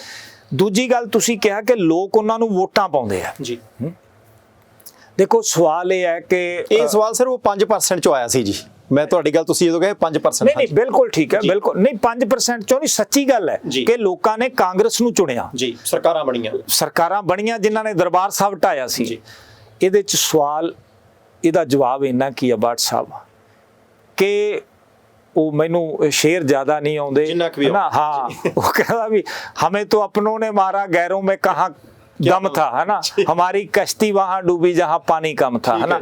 ਅਸਲ ਦੇ ਵਿੱਚ ਉਹ ਬੰਦੇ ਜਿਨ੍ਹਾਂ ਨੂੰ ਅਸੀਂ ਆਪਣੇ ਆਗੂ ਚੁਣਿਆ, ਜਿਨ੍ਹਾਂ ਨੂੰ ਅਸੀਂ ਰਹਿਬਰ ਮੰਨਿਆ, ਉਹਨਾਂ ਨੇ ਸਾਡੇ ਨਾਲ ਕੀ ਕੀਤੀ। ਅੱਜ 4 ਫਰਵਰੀ ਹੈ ਜਦੋਂ ਆਪਾਂ ਬੈਠੇ ਹਾਂ, ਠੀਕ ਹੈ। 4 ਫਰਵਰੀ 1986 ਨੂੰ ਨਕੋਦਰ ਦੇ ਵਿੱਚ ਇੱਕ ਗੋਲੀकांड ਹੁੰਦਾ ਹੈ, ਇਸੇ ਤਰ੍ਹਾਂ ਗੁਰੂ ਗ੍ਰੰਥ ਸਾਹਿਬ ਦੀ ਬੇਅਦਬੀ ਤੋਂ ਬਾਅਦ। ਠੀਕ ਹੈ, ਉੱਥੇ ਇੱਕ ਬਦਮਾਸ਼ ਬੰਦਾ ਗੁਰੂ ਗ੍ਰੰਥ ਸਾਹਿਬ ਜੀ ਦੀ ਬੇਅਦਬੀ ਕਰਵਾਉਂਦਾ ਹੈ। 4 ਬੰਦਿਆਂ ਦਾ ਪੁਲਿਸ ਕਤਲ ਕਰਦੀ ਹੈ। ਇੱਕ ਨੌਜਵਾਨ ਦੇ ਮੂੰਹ 'ਚ ਪਿਸਟਲ ਰੱਖ ਕੇ ਇੱਕ ਥਾਣੇਦਾਰ ਗੋਲੀਆਂ ਮਾਰਦਾ ਹੈ। ਉਸ ਵੇਲੇ ਉੱਥੇ ਐਸਐਸਪੀ ਇਜ਼ਹਾਰ ਆਲਮ ਸੀ ਜੀ। ਐਸਡੀਐਮ ਦਰਬਾਰਾ ਸਿੰਘ ਗੁਰੂ ਸੀ। ਔਰ ਇਹ ਦੋਨੋਂ ਬੰਦੇ ਉਹ ਆਗੂ ਜਿਨ੍ਹਾਂ ਨੂੰ ਅਸੀਂ ਰਹਿਬਰ ਚੁਣਿਆ, ਉਹਦਾ ਮੁਖੀ ਆਪਦੇ ਸੱਜੇ ਤੇ ਖੱਬੇ ਪੱਟ ਤੇ ਬਾਉਂਦਾ ਦੋਹਾਂ ਨੂੰ। ਦਰਬਾਰਾ ਸਿੰਘ ਗੁਰੂ ਨੂੰ ਇਲੈਕਸ਼ਨ ਲੜਾਉਂਦਾ ਹੈ, ਇਜ਼ਹਾਰ ਆਲਮ ਦੀ ਪਤਨੀ ਨੂੰ ਇਲੈਕਸ਼ਨ ਲੜਾ ਕੇ ਵਜ਼ੀਰ ਬਣਾਉਂਦਾ ਹੈ, ਔਰ ਇਜ਼ਹਾਰ ਆਲਮ ਨੂੰ ਉਹ ਮੁਸਲਿਮ ਵਕਫ ਬੋਰਡ ਦਾ ਪ੍ਰਧਾਨ ਬਣਾਉਂਦਾ ਹੈ। ਸਾਰੀਆਂ ਗੱਲਾਂ ਤੱਥ ਆਧਾਰਿਤ ਨੇ, ਆਲੇ ਦੁਆਲੇ ਬਿਠਾਉਣ ਵਾਲੀਆਂ ਜੀ। ਮੈਂ ਕਿਹਾ ਜੀ ਜਦੋਂ ਮਰਜ਼ੀ ਉਹਨਾਂ ਨੂੰ ਬਿਠਾਓ, ਮੈਂ ਤੇ ਹਾਜ਼ਰ ਹਾਂ। ਠੀਕ ਹੈ ਨਾ, ਮੈਂ ਤੇ ਇੱਥੇ ਬੈਠਾ ਮੋਰਚੇ 'ਚ, ਜਦੋਂ ਮਰਜ਼ੀ ਕੈਮਰਾ ਚੱਕ ਲਿਆਓ, ਲਾਈਵ ਲਓ ਨਾਲ। ਠੀਕ ਹੈ। ਸੋ ਸਵਾਲ ਇਹ ਆ ਕਿ ਲੋਕ ਕਿੱਧਰ ਜਾਣ। ਠੀਕ ਹੈ, ਜਿੰਨਾ ਚਿਰ ਜਰਨੈਲੀ ਸੜਕ ਨਹੀਂ ਦਿਖਦੀ ਜੀ, ਉਹਨਾਂ ਚਿਰ ਉਹ ਜਿਹੜੀਆਂ ਵੀ ਪਗਡੰਡੀਆਂ ਹੈਗੀਆਂ ਉਹਨਾਂ ਤੇ ਚੱਲਣਗੇ। ਠੀਕ ਹੈ, ਜਦੋਂ ਆਪਣਿਆਂ ਨੇ ਚਪੇੜਾ ਮਾਰੀਆਂ ਉਹ ਫਿਰ ਜ਼ਾਲਮਾਂ ਦੇ ਗੱਲ ਲੱਗ ਗਏ। ਠੀਕ ਹੈ, ਉਹ ਕੈਪਟਨ ਅਮਰਿੰਦਰ ਸਿੰਘ ਜਿਹੜਾ ਮਤਲਬ ਸ਼੍ਰੀ ਅਕਾਲ ਤਖਤ ਸਾਹਿਬ ਜੀ ਦੇ ਅਟੈਕ ਤੋਂ ਬਾਅਦ ਕਾਂਗਰਸ ਛੱਡਦਾ ਹੈ ਜੀ, ਮੁੜ ਕੇ ਬਾਦਲਾਂ ਨਾਲ ਆ ਜਾਂਦਾ ਹੈ, ਉਹ ਫਿਰ ਉੱਥੇ ਚਲਾ ਜਾਂਦਾ ਹੈ। ਠੀਕ ਹੈ, ਮੁੜ ਕੇ ਉਹਨਾਂ ਦਾ ਫਿਰ ਪਿਆਰਾ ਬਣ ਜਾਂਦਾ ਹੈ। ਹੁਣ ਸਵਾਲ ਤਾਂ ਇਹ ਹੈ ਵੀ ਸਿਆਸਤ ਜਿਹੜੀ ਹੈਗੀ ਆ ਉਹ ਘੁੰਮਦੀ ਇਹਨਾਂ ਲੋਕਾਂ ਦੇ ਦੁਆਲੇ ਰਹਿੰਦੀ ਹੈ, ਤੇ ਲੋਕੀ ਤਾਂ 2 ਵਕਤ ਦੀ ਰੋਟੀ ਚਲ ਜਾਏ ਹੋਏ ਆ ਜੀ। ਠੀਕ ਹੈ ਨਾ, ਬਾਕੀ ਜਿਸ ਵੇਲੇ ਲੋਕਾਂ ਨੂੰ ਥੋੜਾ ਜਿਹਾ ਚਾਨਣ ਨਜ਼ਰ ਆਇਆ ਜੀ, ਹੈ ਨਾ, ਬਈ ਇਹ ਜਿਹੜੀ ਆਮ ਆਦਮੀ ਪਾਰਟੀ ਹੈ, ਫਿਰ ਦੇਖੋ ਪਲਟਾ ਕਿਵੇਂ ਮਾਰਿਆ। ਮੈਂ ਹਮੇਸ਼ਾ ਕਹਿੰਦਾ ਸੀ ਕਿ ਲੋਕ ਨਹੀਂ ਵਿਕਦੇ, ਆਗੂ ਵਿਕਦੇ ਆ। ਠੀਕ ਹੈ, ਹੁਣ ਵੀ ਲੋਕਾਂ ਨੂੰ ਖਰੀਦਣ ਦੀ ਕੋਸ਼ਿਸ਼ ਕੀਤੀ ਗਈ ਕਿ ਬਾਦਲਾਂ ਕੋਲੇ ਪੈਸਾ ਘੱਟ ਸੀ, ਕਿ ਕੈਪਟਨ ਅਮਰਿੰਦਰ ਸਿੰਘ ਕੋਲੇ ਪੈਸਾ ਘੱਟ ਸੀ, ਪਰ ਲੋਕਾਂ ਨੂੰ ਇੱਕ ਰਸਤਾ ਨਜ਼ਰ ਆਇਆ ਕਿ ਆਮ ਆਦਮੀ ਪਾਰਟੀ ਜਿਹੜੀ ਹੈਗੀ ਆ, ਹਾਲਾਂਕਿ ਅਸੀਂ ਬਥੇਰਾ ਦੱਸਿਆ ਕਿ ਇਹ ਮਾਫੀਏ ਨੇ, ਇੱਕ ਬੰਦਾ 117 ਬੰਦਿਆਂ ਨੂੰ ਚੁਣ ਦਿੰਦਾ, ਤੁਸੀਂ ਤਾਂ ਬੇਹੇ ਨੂੰ ਚੁਣਦੇ ਆ। ਠੀਕ ਹੈ ਨਾ, ਉਹ ਇਸੇ ਕਰਕੇ ਲੋਥਾਂ ਬਣ ਗਏ। ਉਹ ਲੋਕਾਂ ਨੂੰ ਗੱਲ ਸਮਝ ਨਹੀਂ ਆਈ, ਸਾਡੇ ਕੋਲੇ ਤਾਮ ਝਾਮ ਹੈ ਨਹੀਂ ਸੀ ਇੰਨਾ, ਹਨਾ। ਤਾਂ ਕਹਿਣ ਦਾ ਭਾਵ ਇਹ ਆ ਕਿ ਲੋਕਾਂ ਕੋਲੇ ਕੋਈ ਰਸਤਾ ਨਾ ਹੋਣ ਕਰਕੇ ਜਿਹੜੇ ਕੌਮ ਦੇ ਰਹਿਬਰ ਬਣੇ ਉਹਨਾਂ ਨੇ ਧੋਖਾ ਦਿੱਤਾ, ਇਸ ਕਰਕੇ ਇਹ ਲੋਕ ਬਾਰ-ਬਾਰ ਚੁਣੇ ਜਾਂਦੇ ਆ। ਔਰ ਕਮੀਨਗੀ ਦੀ ਹੱਦ ਇੱਥੋਂ ਤੱਕ ਨੰਗੀ ਹੋ ਗਈ ਕਿ ਇਹ ਲੋਕ ਪਹਿਲਾਂ ਹਮਾਮ 'ਚ ਨੰਗੇ ਸੀ, ਹੁਣ ਇਹ ਚੌਂਕਾਂ 'ਚ ਨੰਗੇ ਹੋ ਗਏ ਕਿ ਇਹ ਇਕੱਠੇ ਆ, ਸ਼੍ਰੀ ਗੁਰੂ ਗ੍ਰੰਥ ਸਾਹਿਬ ਜੀ ਦੀਆਂ ਬੇਅਦਬੀਆਂ ਦੇ ਮਾਮਲਿਆਂ ਤੇ ਇਕੱਠੇ ਆ। ਠੀਕ ਹੈ, ਬੰਦੀ ਸਿੰਘਾਂ ਦੀ ਰਿਹਾਈ ਦੇ ਮਾਮਲੇ ਤੇ ਇਕੱਠੇ ਆ, ਪੰਜਾਬ ਦਾ ਪਾਣੀ ਖੋਣ, ਪੰਜਾਬ ਨੂੰ ਕਮਜ਼ੋਰ ਕਰਨ 'ਚ ਇਕੱਠੇ ਆ। ਸੋ ਕੁਝ ਵੀ ਗੱਲ ਲੈ ਲਈਏ, ਅਸੀਂ ਸਾਰੀਆਂ ਪਾਰਟੀਆਂ ਦੇਖ ਲਈਆਂ, ਸਾਰੀਆਂ ਪਾਰਟੀਆਂ ਬਿਲਕੁਲ ਇੱਕੋ ਜਿਹੀਆਂ ਪੰਜਾਬ ਨੂੰ ਰਲ ਕੇ ਮਾਰਨ ਵਾਲੀਆਂ ਪਾਰਟੀਆਂ। ਜੇ ਥੋੜੇ ਜਿਹੇ ਸ਼ਬਦਾਂ ਦੇ ਵਿੱਚ ਸਮਝਣਾ ਹੋਵੇ ਤਾਂ ਪ੍ਰਾਈਮ ਏਸ਼ੀਆ ਟੀਵੀ ਦੇ ਪਰਿਵਾਰ ਦੇ ਮੈਂਬਰਾਂ ਨੂੰ ਸਮਝਾਉਣਾ ਹੋਵੇ, ਮੋਰਚਾ ਕਿਸ ਸਰਕਾਰ ਤੋਂ ਬੰਦੀ ਸਿੰਘਾਂ ਦੀ ਰਿਹਾਈ ਦੀ ਮੰਗ ਕਰਦਾ? ਕੀ ਕੇਂਦਰ ਦੀ ਸਰਕਾਰ ਤੋਂ, ਕੀ ਪੰਜਾਬ ਦੀ ਸਰਕਾਰ ਤੋਂ, ਕੀ ਯੂਟੀ ਚੰਡੀਗੜ੍ਹ ਦੇ ਪ੍ਰਸ਼ਾਸਨ ਤੋਂ? ਜਾਣੀ ਕਿ ਕਲੀਅਰ ਹੋਵੇ, ਕਿਉਂਕਿ ਜਿਹੜਾ ਮੇਰੇ ਵਰਗਾ ਘੱਟ ਜਾਣੀ ਬੁੱਧੀਮਾਨ ਬੰਦਾ ਹੈ, ਉਸ ਬੰਦੇ ਨੂੰ ਹੋ ਸਕਦਾ ਕਿ ਉਹਨੂੰ ਲੱਗੇ ਜੀ ਮੁਹਾਲੀ ਬੈਠੇ ਆ, ਚੰਡੀਗੜ੍ਹ ਬੈਠੇ ਤਾਂ ਪੰਜਾਬ ਸਰਕਾਰ ਖਿਲਾਫ ਬੈਠੇ, ਜੇ ਕਿਸੇ ਨੂੰ ਲੱਗ ਸਕਦਾ ਚੰਡੀਗੜ੍ਹ ਬੈਠੇ ਆ ਤਾਂ ਯੂਟੀ ਆ ਕੇਂਦਰ ਦੇ ਖਿਲਾਫ ਬੈਠੇ। ਮੰਗ ਕਿਹੜੀ ਸਰਕਾਰ ਤੋਂ ਹੈ? ਦੇਖੋ, 9 ਬੰਦੀ ਸਿੰਘਾਂ ਦੀ ਰਿਹਾਈ ਲਈ ਇਹ ਮੋਰਚਾ ਲੱਗਿਆ ਜੀ। ਇੱਕ ਇਹ ਸਵਾਲ ਵੀ ਹੁੰਦਾ ਹੈ ਕਿ ਬੰਦੀ ਸਿੰਘ ਤਾਂ ਹੋਰ ਬਹੁਤ ਨੇ, ਸਿਰਫ 9 ਲਈ ਕਿਉਂ ਲੱਗਿਆ, ਹੈ ਨਾ? ਉਹ ਵੀ ਸਪਸ਼ਟ ਕਰਨਾ ਬੇਹੱਦ ਜ਼ਰੂਰੀ ਹੈ, ਕਿਉਂਕਿ ਅੰਮ੍ਰਿਤਪਾਲ ਜੀ ਨੇ ਵੀ ਇੱਥੇ ਜਦੋਂ ਆਏ ਸੀਗੇ, ਉਹਨਾਂ ਨੇ ਵੀ ਇਹ ਜ਼ਿਕਰ ਕੀਤਾ ਸੀ। ਇਹ ਸਿਰਫ ਇਸ ਕਰਕੇ 9 ਸਿੰਘ ਲਏ ਗਏ ਆ ਕਿ ਇਹਨਾਂ ਨੂੰ ਸੰਵਿਧਾਨ ਦੀ ਉਲੰਘਣਾ ਕਰਕੇ ਅੰਦਰ ਰੱਖਿਆ ਜਾ ਰਿਹਾ ਹੈ, ਆਪਣੀਆਂ ਸਜ਼ਾਵਾਂ ਪੂਰੀਆਂ ਕਰ ਚੁੱਕੇ ਆ। ਹਾਲਾਂਕਿ ਜੱਗੀ ਜੌਲ ਦਾ ਜਿਹੜਾ ਮਾਮਲਾ ਹੈਗਾ, ਉਹਦੇ ਵਿੱਚ ਵੀ ਚਲਾਨ ਨਹੀਂ ਪੇਸ਼ ਕੀਤਾ, ਮੈਨੂੰ ਅੱਜ ਵਕੀਲ ਨੇ ਦੱਸਿਆ, ਉਹ ਪ੍ਰੈਸ ਕਾਨਫਰੰਸ ਦੇ ਦੌਰਾਨ ਨਾਲ ਬੈਠੇ ਸੀਗੇ, ਔਰ 90 ਦਿਨਾਂ ਬਾਅਦ ਜ਼ਮਾਨਤ ਮਿਲ ਜਾਣੀ ਚਾਹੀਦੀ ਹੈ ਜੇ ਚਲਾਨ ਪੇਸ਼ ਨਹੀਂ ਹੁੰਦਾ ਤਾਂ। ਧੱਕਾ ਉੱਥੇ ਵੀ ਕੀਤਾ ਜਾ ਰਿਹਾ, ਪਰ ਇਹ ਬੰਦੀ ਸਿੰਘ ਉਹ ਨੇ ਜਿਹੜੇ ਆਪਣੀਆਂ ਸਜ਼ਾਵਾਂ ਪੂਰੀਆਂ ਕਰਨ ਨਾਲੋਂ ਵੀ ਦੁੱਗਣੀਆਂ ਸਜ਼ਾਵਾਂ ਅੰਦਰ ਰਹਿ ਕੇ ਪੂਰੀਆਂ ਕਰ ਚੁੱਕੇ ਆ। ਹੁਣ ਇਹਦੇ ਵਿੱਚ ਤੁਸੀਂ ਕਿਹਾ ਕਿ ਕੀ ਮਾਮਲਾ ਕੀ ਹੈ, ਕਿਹੜੇ ਸਿੰਘ ਨੇ, ਕਿਹੜੀਆਂ ਸਰਕਾਰਾਂ ਤੋਂ ਮੰਗ? ਦੇਖੋ ਇਹਦੇ ਵਿੱਚ ਇਹ ਹੈ ਕਿ ਜਿਹੜੀ ਪ੍ਰੋਫੈਸਰ ਦਵਿੰਦਰਪਾਲ ਸਿੰਘ ਭੁੱਲਰ ਹੋਰਾਂ ਦੀ ਰਿਹਾਈ ਦੀ ਗੱਲ ਹੈ, ਉਹ ਪੂਰੀ ਤਰ੍ਹਾਂ ਇੱਕ ਦਿਨ ਦਾ ਕੰਮ ਹੈ। ਠੀਕ ਹੈ, ਔਰ ਉਹ ਦਿੱਲੀ ਦੀ ਸਰਕਾਰ ਨੇ ਤੇ ਪੰਜਾਬ ਦੀ ਸਰਕਾਰ ਨੇ ਕਰਨਾ ਹੈ। ਪੰਜਾਬ ਦੀ ਸਰਕਾਰ ਨੇ ਰਿਲੀਜ਼ ਕਰਨਾ ਹੈ ਜੀ, ਕਿਉਂਕਿ ਉਹਨਾਂ ਦੇ ਉੱਤੇ ਮੁਕੱਦਮਾ ਦਿੱਲੀ 'ਚ ਦਰਜ ਹੋਇਆ ਸੀ, ਇਸ ਕਰਕੇ ਫੈਸਲਾ ਉੱਥੇ ਹੋਣਾ ਹੈ। ਠੀਕ ਹੈ, ਉਹ ਇੱਕ ਬੋਰਡ ਦੀ ਮੀਟਿੰਗ ਹੁੰਦੀ ਹੈ, ਤਾਂ ਉਹ ਮੀਟਿੰਗ ਦੇ ਵਿੱਚ ਇਹਨਾਂ ਦਾ ਮਸਲਾ ਹਰ ਵਾਰ ਪੈਂਡਿੰਗ ਰੱਖਿਆ ਜਾਂਦਾ। ਇਹ ਤੁਸੀਂ ਵਕੀਲ ਸਾਹਿਬਾਨਾਂ ਨਾਲ ਚਰਚਾ ਕਰ ਲਈ? ਇਦਾਂ ਹੀ ਹੈ? ਬਿਲਕੁਲ ਇਦਾਂ ਜੀ। ਦੇਖੋ, ਮੈਂ ਉਹਨਾਂ ਤੋਂ ਹੀ ਸੁਣੀਆਂ ਗੱਲਾਂ ਕਹਿ ਰਿਹਾ। ਤੁਸੀਂ ਕਿਹਾ ਨਾ ਮੈਂ ਵਕੀਲ ਨਹੀਂ, ਮੈਂ ਕਿਹਾ ਪੁੱਛ ਲਾਂ। ਹਾਂ, ਨਹੀਂ, ਬਿਲਕੁਲ ਇਹ ਇਸੇ ਤਰ੍ਹਾਂ ਹੀ ਹੈ, ਕੋਈ ਵੀ ਇਹਦੇ ਤੇ ਬਹਿਸ ਕਰ ਸਕਦਾ। ਮੈਂ ਆਪਦੇ ਨਾਲ ਦਲਸ਼ੇਰ ਹੋਰਾਂ ਨੂੰ ਬਿਠਾ ਲਾਂਗਾ, ਅਮਰ ਸਿੰਘ ਚਾਹਲ ਹੋਰਾਂ ਨੂੰ ਬਿਠਾ ਲਾਂਗਾ। ਇਹ ਮਾਮਲਾ ਉਹਨਾਂ ਲਈ ਇੱਕ ਦਿਨ ਦਾ ਮਾਮਲਾ। ਇਹ ਪੰਜਾਬ ਤਾਂ ਦਿੱਲੀ ਸਰਕਾਰ। ਬਿਲਕੁਲ। ਦੂਜੀ ਗੱਲ ਗੁਰਦੀਪ ਸਿੰਘ ਖੈੜਾ ਹੋਰਾਂ ਦੀ, ਉਹ ਕਰਨਾਟਕ ਦਾ ਮਾਮਲਾ ਹੈ। ਉਹਨਾਂ ਦੇ ਉੱਤੇ ਇੱਕ ਮੁਕੱਦਮਾ ਦਿੱਲੀ 'ਚ ਸੀ, ਉਹਦੀ ਸਜ਼ਾ ਪੂਰੀ ਹੋ ਚੁੱਕੀ ਸੀ। ਜਿਸ ਵੇਲੇ ਕਰਨਾਟਕ ਦੇ ਵਿੱਚ ਜੱਜ ਉਹਨਾਂ ਨੂੰ ਸਜ਼ਾ ਦਿੰਦਾ ਤੇ ਉਹ ਲਿਖਦਾ ਹੈ ਕਿ ਉਹ ਸਜ਼ਾ ਤੇ ਇਹ ਸਜ਼ਾ ਬਰਾਬਰ ਚੱਲਣਗੀਆਂ। ਠੀਕ ਹੈ ਜੀ, ਇਹ ਲਿਖਦਾ ਉਹ ਕੇਸ ਦੇ ਵਿੱਚ ਲਿਖਿਆ ਹੋਇਆ। ਠੀਕ ਹੈ। ਉਹਨਾਂ ਨੂੰ ਪੰਜਾਬ 'ਚ ਲਿਆਂਦਾ ਜਾ ਚੁੱਕਿਆ। ਠੀਕ ਹੈ। ਜਿਸ ਵੇਲੇ ਬਾਪੂ ਸੂਰਤ ਸਿੰਘ ਹੋਰੀ ਬੈਠੇ ਸੀ ਉਹਨਾਂ ਨੂੰ ਪੰਜਾਬ 'ਚ ਲਿਆਂਦਾ ਜਾ ਚੁੱਕਿਆ ਕੈਪਟਨ ਸਰਕਾਰ। ਪਰ ਰਿਹਾਈ ਕਰਨਾਟਕ ਸਰਕਾਰ ਦੇ ਕਹਿਣ। ਹਾਂ, ਕਿਉਂਕਿ ਉੱਥੇ ਇਵੈਂਟ ਹੋਇਆ ਸੀਗਾ ਜਿਹੜਾ ਤੇ ਉੱਥੇ ਮੁਕੱਦਮਾ ਬੀਜੇਪੀ ਦੀ ਸਰਕਾਰ ਹੈ। ਹਾਂ, ਠੀਕ ਹੈ। ਕਿਸੇ ਦੀ ਹੋਵੇ ਜੀ। ਸਾਡਾ ਮੁਖੀ ਕੌਣ ਹੈ ਜੀ। ਅਸੀਂ ਕਿਹਨੂੰ ਚੁਣਿਆ ਜੀ। ਇਹ ਜਿਹੜੇ ਕੈਦੀ ਹੈ ਇਹ ਕਿਸ ਸੂਬੇ ਦੇ ਮਤਲਬ ਪੰਜਾਬ ਨਾਗਰਿਕ ਹੈ? ਸਰਕਾਰ ਉਹਨਾਂ ਨਾਲ ਚਰਚਾ ਕਰੇ। ਬਿਲਕੁਲ 101% ਕਰੇ। ਸਾਡਾ ਮੁੱਖ ਮੰਤਰੀ ਉੱਥੇ ਜਾ ਕੇ ਆਵੇ ਵੀ ਸਾਡਾ ਬੰਦਾ ਜੀ ਇੰਨੇ ਚਿਰ ਦਾ ਅੰਦਰ ਆ, ਉਹਨੇ ਸਜ਼ਾ ਪੂਰੀ ਕਰ ਲਈ, ਉਹਨੂੰ ਛੱਡੋ। ਠੀਕ ਹੈ ਜੀ। ਉਦੋਂ ਅਗਲੀ ਗੱਲ, ਜਿਹੜੇ ਜਥੇਦਾਰ ਜਗਤਾਰ ਸਿੰਘ ਹਵਾਰਾ ਸਮੇਤ 6 ਕੈਦੀ ਬੜੈਲ ਜੇਲ੍ਹ 'ਚ ਇੱਥੇ ਬੈਠੇ ਆ, ਇਹਦੇ ਬਾਰੇ ਵੀ ਮੈਂ ਇੱਕ ਗੱਲ ਕਰਨਾ ਹੈ ਕਿਉਂਕਿ ਬਹੁਤ ਇਤਿਹਾਸਕ ਇੱਕ ਖੂਬਸੂਰਤੀ ਹੈ ਉਹਦੇ ਵਿੱਚ, ਉਹ ਜ਼ਿਕਰ ਜ਼ਰੂਰ ਕਰਨਾ ਚਾਹਾਂਗਾ ਮੈਂ। ਇਹ ਜਿਹੜੇ 7 ਸਿੰਘ ਹੈਗੇ ਆ, ਇਹ 7 ਸਿੰਘ ਛੱਡਣੇ ਹੈਗੇ ਆ ਕੇਂਦਰ ਨੇ। ਠੀਕ ਹੈ। ਕਿਉਂਕਿ ਯੂਟੀ ਦੇ ਵਿੱਚ ਇਹ ਮਾਮਲਾ, ਯੂਟੀ ਪ੍ਰਸ਼ਾਸਨ ਨੇ ਛੱਡਣੇ ਆ, ਕੇਂਦਰ ਨੇ ਛੱਡਣੇ ਆ, ਮਤਲਬ ਕਿਉਂਕਿ ਉਹ ਸਿੱਧਾ ਡਾਇਰੈਕਟ। ਠੀਕ ਹੈ। ਔਰ ਪਿਛਲੇ ਸਾਲ 11 ਜਨਵਰੀ ਨੂੰ ਇੱਥੋਂ ਦੇ ਜਿਹੜੇ ਮਤਲਬ ਪ੍ਰਸ਼ਾਸਕ ਨੇ ਉਹੀ ਰਾਜਪਾਲ ਨੇ ਹੋਣਾ। ਠੀਕ ਹੈ। ਉਹਨਾਂ ਨੇ ਹਿੱਕ ਥਾਪੜ ਕੇ ਕਿਹਾ ਸੀ ਕਿ ਮੈਂ ਛੱਡਾਂਗਾ। ਠੀਕ ਹੈ। ਠੀਕ ਹੈ। ਦੀਪ ਸਿੱਧੂ ਨਾਲ ਗਏ ਸੀ ਔਰ ਨਾਲ ਅਮਰ ਸਿੰਘ ਚਾਹਲ ਗਏ ਸੀਗੇ। ਠੀਕ ਹੈ। ਬਾਪੂ ਜੀ ਗਏ ਸੀ। ਹੁਣ ਉਹ ਮੁੱਕਰ ਗਏ ਉਸ ਗੱਲ ਤੋਂ। ਇਸੇ ਕਰਕੇ ਦਿੱਲੀ ਪ੍ਰਸ਼ਾਸਨ ਦੀਆਂ ਅੱਖਾਂ ਸਾਡੇ ਮੂਹਰੇ ਨੀਵੀਆਂ ਪੈ ਜਾਂਦੀਆਂ। ਉਹ ਕਹਿੰਦੇ ਜੀ ਅਸੀਂ ਕਰਦੇ ਹਾਂ। ਅਸੀਂ ਕਿਹਾ ਵੀ ਤੁਸੀਂ ਕੀ ਕਰਦੇ ਆ, ਤੁਸੀਂ ਰਾਜਪਾਲ ਦੇ ਅੰਡਰ ਹੋ। ਠੀਕ ਹੈ। ਜਦੋਂ ਰਾਜਪਾਲ ਹੀ ਮੁੱਕਰ ਗਿਆ ਫਿਰ ਅਸੀਂ ਤੁਹਾਡੇ ਤੇ ਭਰੋਸਾ ਕਿਵੇਂ ਕਰੀਏ? ਗਜਿੰਦਰ ਸਿੰਘ ਸ਼ੇਖਾਵਤ ਕੇਂਦਰੀ ਮੰਤਰੀ ਨੇ ਥੋੜੇ ਦਿਨ ਪਹਿਲਾਂ ਉਹ ਸ਼੍ਰੀ ਅਕਾਲ ਤਖਤ ਸਾਹਿਬ ਦੇ ਕਾਰਜਕਾਰੀ ਜਥੇਦਾਰ ਗਿਆਨੀ ਹਰਪ੍ਰੀਤ ਸਿੰਘ ਹੋਰਾਂ ਨੂੰ ਮਿਲਣ ਗਿਆ ਸੀ ਤੇ ਉਹਨਾਂ ਨੂੰ ਪੱਤਰਕਾਰਾਂ ਨੇ ਬਾਹਰ ਪੁੱਛਿਆ ਸੀ ਕਿ ਬੰਦੀ ਸਿੰਘਾਂ ਦੀ ਰਿਹਾਈ ਦਾ ਮੁੱਦਾ। ਉਹ ਕਹਿੰਦੇ ਜੀ ਜਿਹੜੇ ਲਿਸਟਾਂ ਸਾਡੇ ਕੋਲ ਆਈਆਂ ਸੀ ਅਸੀਂ ਤਾਂ ਰਿਲੀਜ਼ ਕਰ ਦਿੱਤੇ ਆ, ਵੀ ਜੇ ਤੁਸੀਂ ਹੋਰ ਕਹੋਗੇ ਜਿਹੜੀਆਂ ਸਾਡੇ ਕੋਲ ਲਿਸਟ ਆਉਣਗੀਆਂ ਜੇ ਕਾਨੂੰਨ ਦੇ ਮੁਤਾਬਕ ਹੋਈਆਂ ਤਾਂ ਅਸੀਂ ਰਿਹਾ ਕਰਦੇ ਹਾਂ। ਕਿ ਸਿੱਧਾ ਕੌਮੀ ਇਨਸਾਫ ਮੋਰਚੇ ਦਾ ਕੋਈ ਵਫਦ ਉਹਨਾਂ ਤੱਕ ਅੱਪੜ ਨਹੀਂ ਸਕਦਾ? ਦੇਖੋ, ਗਜਿੰਦਰ ਸਿੰਘ ਸ਼ੇਖਾਵਤ ਦੇ ਨਾਲ ਬਾਪੂ ਜੀ ਹੋਰਾਂ ਨੇ ਵੀ ਗੱਲ ਕੀਤੀ ਹੈ। ਠੀਕ ਹੈ ਜੀ। ਇਸ ਤੋਂ ਪਹਿਲਾਂ ਉਹਨਾਂ ਦੇ ਨਾਲ ਗੱਲ ਕਰਨ ਵਾਸਤੇ ਗੁਰਦੀਪ ਸਿੰਘ ਬਠਿੰਡਾ ਤੇ ਭਾਈ ਜਸਵੀਰ ਸਿੰਘ ਰੋਡੇ ਜੀ ਤੇ ਕੁਝ ਹੋਰ ਲੋਕ ਵੀ ਗਏ ਸੀਗੇ।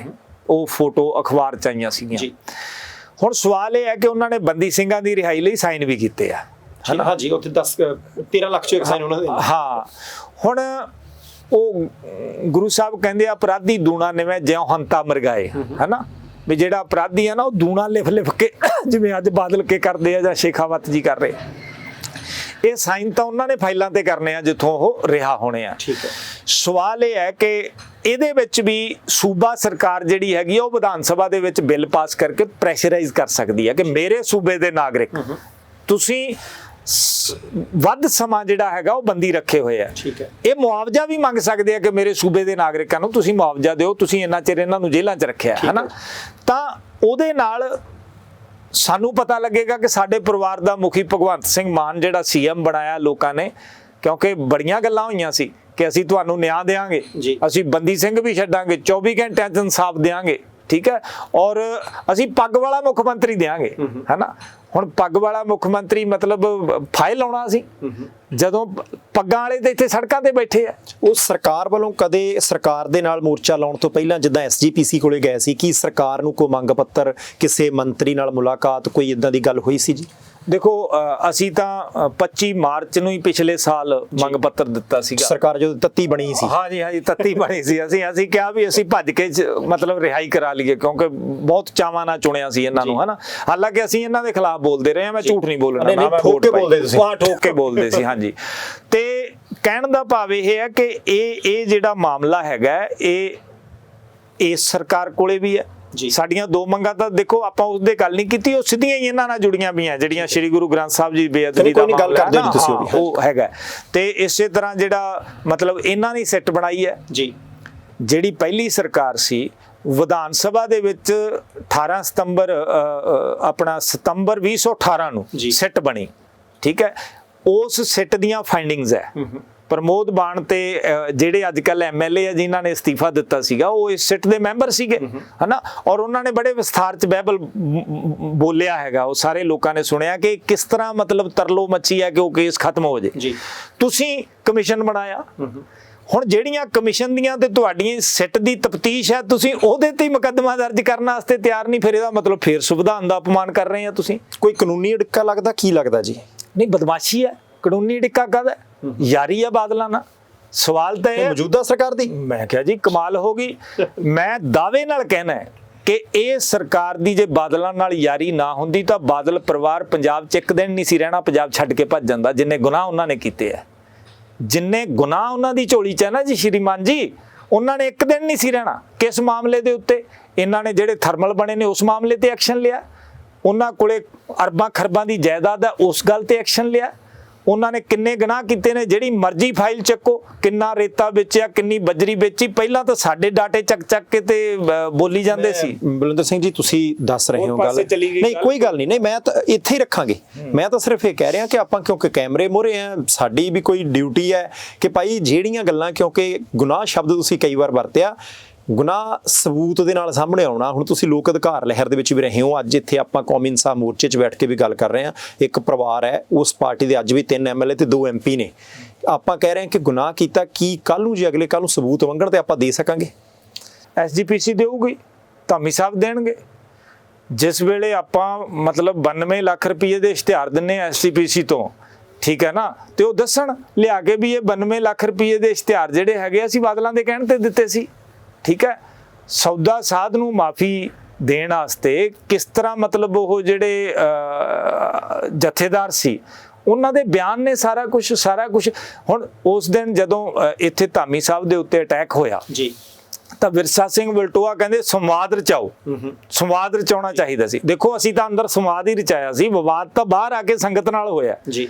ਅਸੀਂ ਤਾਂ ਅੰਦਰ ਸਨਮਾਨ ਦਿੱਤਾ ਪੂਰਾ, ਉਹਨਾਂ ਨੂੰ ਕਿਹਾ ਸੀ ਅਸੀਂ ਤੁਹਾਨੂੰ ਬਾਹਰ ਛੱਡ ਕੇ ਆਉਨੇ ਆ, ਪਰ ਉਹਨਾਂ ਨੇ ਆਪਦੀ ਗੱਲ ਕਹਿਤੀ। ਜਦੋਂ ਅਮਰ ਸਿੰਘ ਚਾਹਲ ਬੋਲਣ ਲੱਗੇ ਉੱਠ ਕੇ ਤੁਰ ਗਏ। ਠੀਕ ਹੈ, ਵਿਰਸਾ ਸਿੰਘ ਬਲਟੋਆ ਕਹਿੰਦੇ ਵੀ ਸੰਵਾਦ ਰਚਾਉਣਾ ਚਾਹੀਦਾ। ਤਾਂ ਹਾਂ, ਮੈਂ ਉਹਨਾਂ ਨੂੰ ਬੇਨਤੀ ਕੀਤੀ ਸੀ ਵੀ ਜਦੋਂ 14 ਅਕਤੂਬਰ 2015 ਨੂੰ ਅੱਧੀ ਰਾਤ ਨੂੰ ਸੰਗਤ ਸਤਨਾਮ ਵਾਹਿਗੁਰੂ ਦਾ ਜਾਪ ਕਰ ਰਹੀ ਸੀ ਕੋਟਕਪੂਰੇ ਦੇ ਚੌਂਕ ਦੇ ਵਿੱਚ, ਤੁਸੀਂ ਕਿਹੜਾ ਸੰਵਾਦ ਰਚਾਇਆ ਸੀ? ਤੁਹਾਡੀ ਸਰਕਾਰ ਸੀ। ਗੰਦੇ ਪਾਣੀ ਦੀਆਂ ਵਿਛਾੜਾਂ, ਗੋਲੀਆਂ, ਲਾਠੀਚਾਰਜ ਜੀ। ਠੀਕ ਹੈ, ਔਰ ਉਦੋਂ ਅਗਲੇ ਦਿਨ ਬਾਈਬਲ ਕਲਾਂ ਜਾ ਕੇ 2 ਤੁਸੀਂ ਸਿੱਖ ਮਾਰਤੇ ਜੀ। ਕਿਹੜਾ ਸੰਵਾਦ ਰਚਾਇਆ ਸੀ? ਅਸੀਂ ਦਿੱਲੀ ਦੀਆਂ ਸੜਕਾਂ ਤੇ ਸਾਲ ਬੈਠੇ ਰਹੇ ਆ, ਕਿਸੇ ਨੇ ਗੋਲੀ ਚਲਾਈ? ਸੋ ਸਵਾਲ ਇਹ ਹੈ ਕਿ ਇਸ ਕਰਕੇ ਮੈਂ ਕਹਿ ਰਿਹਾ ਕਿ ਇਹਨਾਂ ਨੇ ਗਲਤੀਆਂ ਨਹੀਂ, ਗੁਨਾਹ ਕੀਤੇ ਹੈ। ਗਲਤੀ ਉਹ ਹੁੰਦੀ ਹੈ ਜਿਹੜੀ ਸਹਿਜ ਸੁਭਾਅ ਹੁੰਦੀ ਹੈ, ਤੇ ਗੁਨਾਹ ਉਹ ਹੁੰਦਾ ਹੈ ਜਿਹੜਾ ਕਿਸੇ ਨੂੰ ਜਾਣ ਬੁੱਝ ਕੇ ਕੀਤਾ ਜਾਂਦਾ ਹੈ। ਔਰ ਇਹ ਗੁਨਾਹ ਜਿਹੜਾ ਹੈਗਾ, ਮੈਂ ਬੜੀ ਵਾਰੀ ਬੜੀ ਤਸੱਲੀ ਨਾਲ ਦੱਸਿਆ ਕਿ ਇਹ ਗੁਨਾਹ ਸਰਦਾਰ ਪ੍ਰਕਾਸ਼ ਸਿੰਘ ਬਾਦਲ ਨੇ ਪੰਜਾਬ ਦੀ ਧਰਤੀ ਤੇ 1970 ਚ ਕੀਤਾ, ਜਦੋਂ ਮਾਰਚ ਚ ਮੁੱਖ ਮੰਤਰੀ ਬਣਦੇ ਆ, ਤੇ 25 ਜੁਲਾਈ 1970 ਨੂੰ 3 ਬੰਦਿਆਂ ਨੂੰ ਝੂਠੇ ਪੁਲਿਸ ਮੁਕਾਬਲੇ ਦੇ ਵਿੱਚ ਨਕਸਲੀ ਕਹਿ ਕੇ ਮਾਰਿਆ, ਜਿਨ੍ਹਾਂ ਚ 80 ਸਾਲਾ ਬਾਬਾ ਬੂਝਾ ਸਿੰਘ ਸੀ। ਤਾਰਕੁੰਡੇ ਕਮਿਸ਼ਨ ਬਣਿਆ, ਅੱਜ ਤੱਕ ਉਸ ਕਮਿਸ਼ਨ ਦੀ ਰਿਪੋਰਟ ਤੇ ਅਮਲ ਨਹੀਂ ਹੋਇਆ। 1978 ਦੇ ਵਿੱਚ ਗੁਨਾਹ ਕੀਤਾ, ਜਿਸ ਵੇਲੇ ਉੱਥੋਂ ਜਿਹੜਾ ਨਿਰੰਕਾਰੀ ਸੀ ਉਹਨੂੰ ਡਿਪਟੀ ਕਮਿਸ਼ਨਰ ਦੀ ਕਾਰ ਦੇ ਵਿੱਚ ਪ੍ਰਕਾਸ਼ ਸਿੰਘ ਬਾਦਲ ਦੇ ਹੁਕਮਾਂ ਤੋਂ ਕੱਢਿਆ ਗਿਆ। ਕੀ ਇਹ ਗੁਨਾਹ ਨਹੀਂ? ਨਹੀਂ, ਪਰ ਮੈਨੂੰ ਲੱਗਦਾ ਜੇ 70 ਦੀ ਤੁਸੀਂ ਗੱਲ ਕੀਤੀ ਹੈ ਤੇ 53 ਸਾਲ ਹੋ ਗਏ।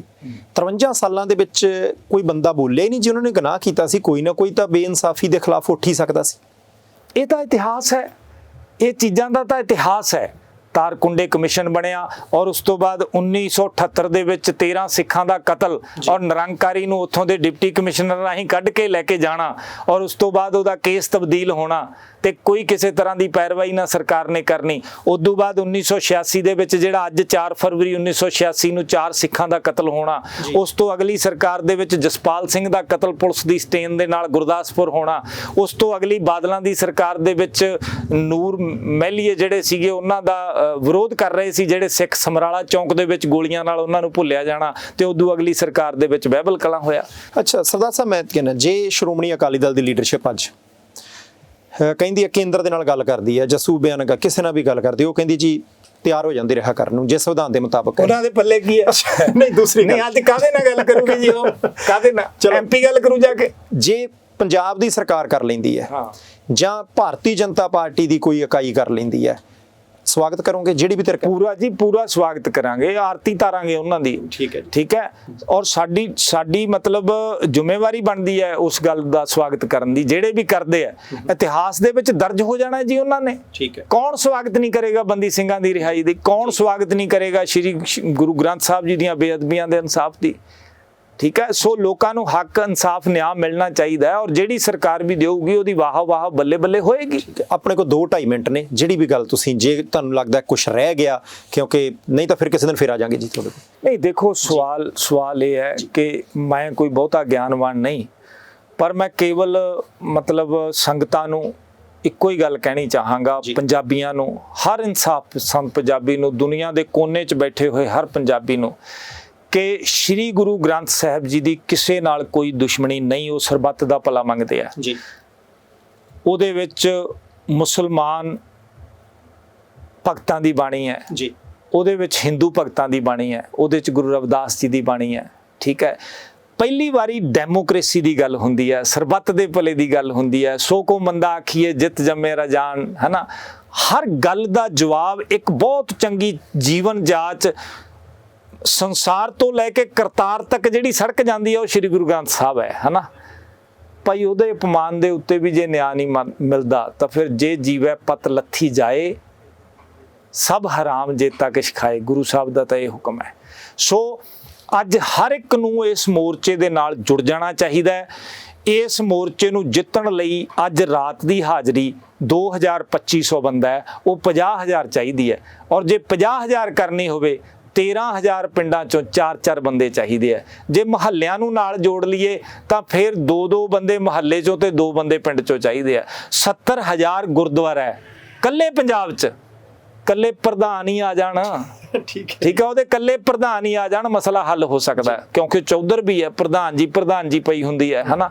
ਸਾਡੇ ਸੰਤ ਮਹਾਪੁਰਸ਼ ਦੋਨੋਂ ਹੱਥ ਜੋੜ ਕੇ ਬੇਨਤੀ ਆ ਉਹਨਾਂ ਨੂੰ ਕਿ ਸਾਡੀਆਂ ਜਿਹੜੀਆਂ ਲੱਜਤਾਂ, ਸਾਡੀਆਂ ਕਾਰਾਂ, ਸਾਡੀਆਂ ਗੱਡੀਆਂ, ਸਾਡੀਆਂ ਸਲਾਮਾਂ, ਬਾਬਿਆਂ ਦੀ ਜੈ ਜੈਕਾਰ ਹੈ, ਸ਼੍ਰੀ ਗੁਰੂ ਗ੍ਰੰਥ ਸਾਹਿਬ ਕਰਕੇ ਹੈ। ਅਸੀਂ ਬਹੁਤ ਸਧਾਰਨ ਬੰਦੇ ਆ, ਬਿਲਕੁਲ ਕੋਈ ਸਾਨੂੰ ਗਿਆਨ ਨਹੀਂ ਹੈਗਾ। ਅਸੀਂ ਇੱਥੇ ਲੋਕ ਜਿੰਨੇ ਵੀ ਇਸ ਕਮੇਟੀ ਦੇ ਮੈਂਬਰ ਆ, ਸਾਡੇ ਚੋਂ ਕਿਸੇ ਦਾ ਕੋਈ ਕੇਡਰ ਨਹੀਂ, ਕਿਸੇ ਦੀ ਕੋਈ ਪਾਰਟੀ ਨਹੀਂ, ਠੀਕ ਹੈ। ਅਸੀਂ ਕਲਮ ਕਹਿਰੇ ਜੇ ਹੈਗੇ ਆ। ਸੋ ਲੋਕਾਂ ਨੂੰ ਬੇਨਤੀ ਹੈ, ਸਾਰੀ ਸੰਗਤ ਨੂੰ, ਦੁਨੀਆ 'ਚ ਕੋਨੇ-ਕੋਨੇ 'ਚ ਬੈਠੇ ਪੰਜਾਬੀਆਂ ਨੂੰ, ਕਿ ਸੱਜਣੋ ਇਹ ਮੋਰਚਾ ਤੁਹਾਡੇ ਸਹਿਯੋਗ ਨਾਲ ਜਿੱਤਿਆ ਜਾਣਾ ਹੈ। ਤੁਸੀਂ ਆਓ, ਸੱਚੇ ਮਨ ਨਾਲ ਇਹਦੀ ਅਗਵਾਈ ਕਰੋ।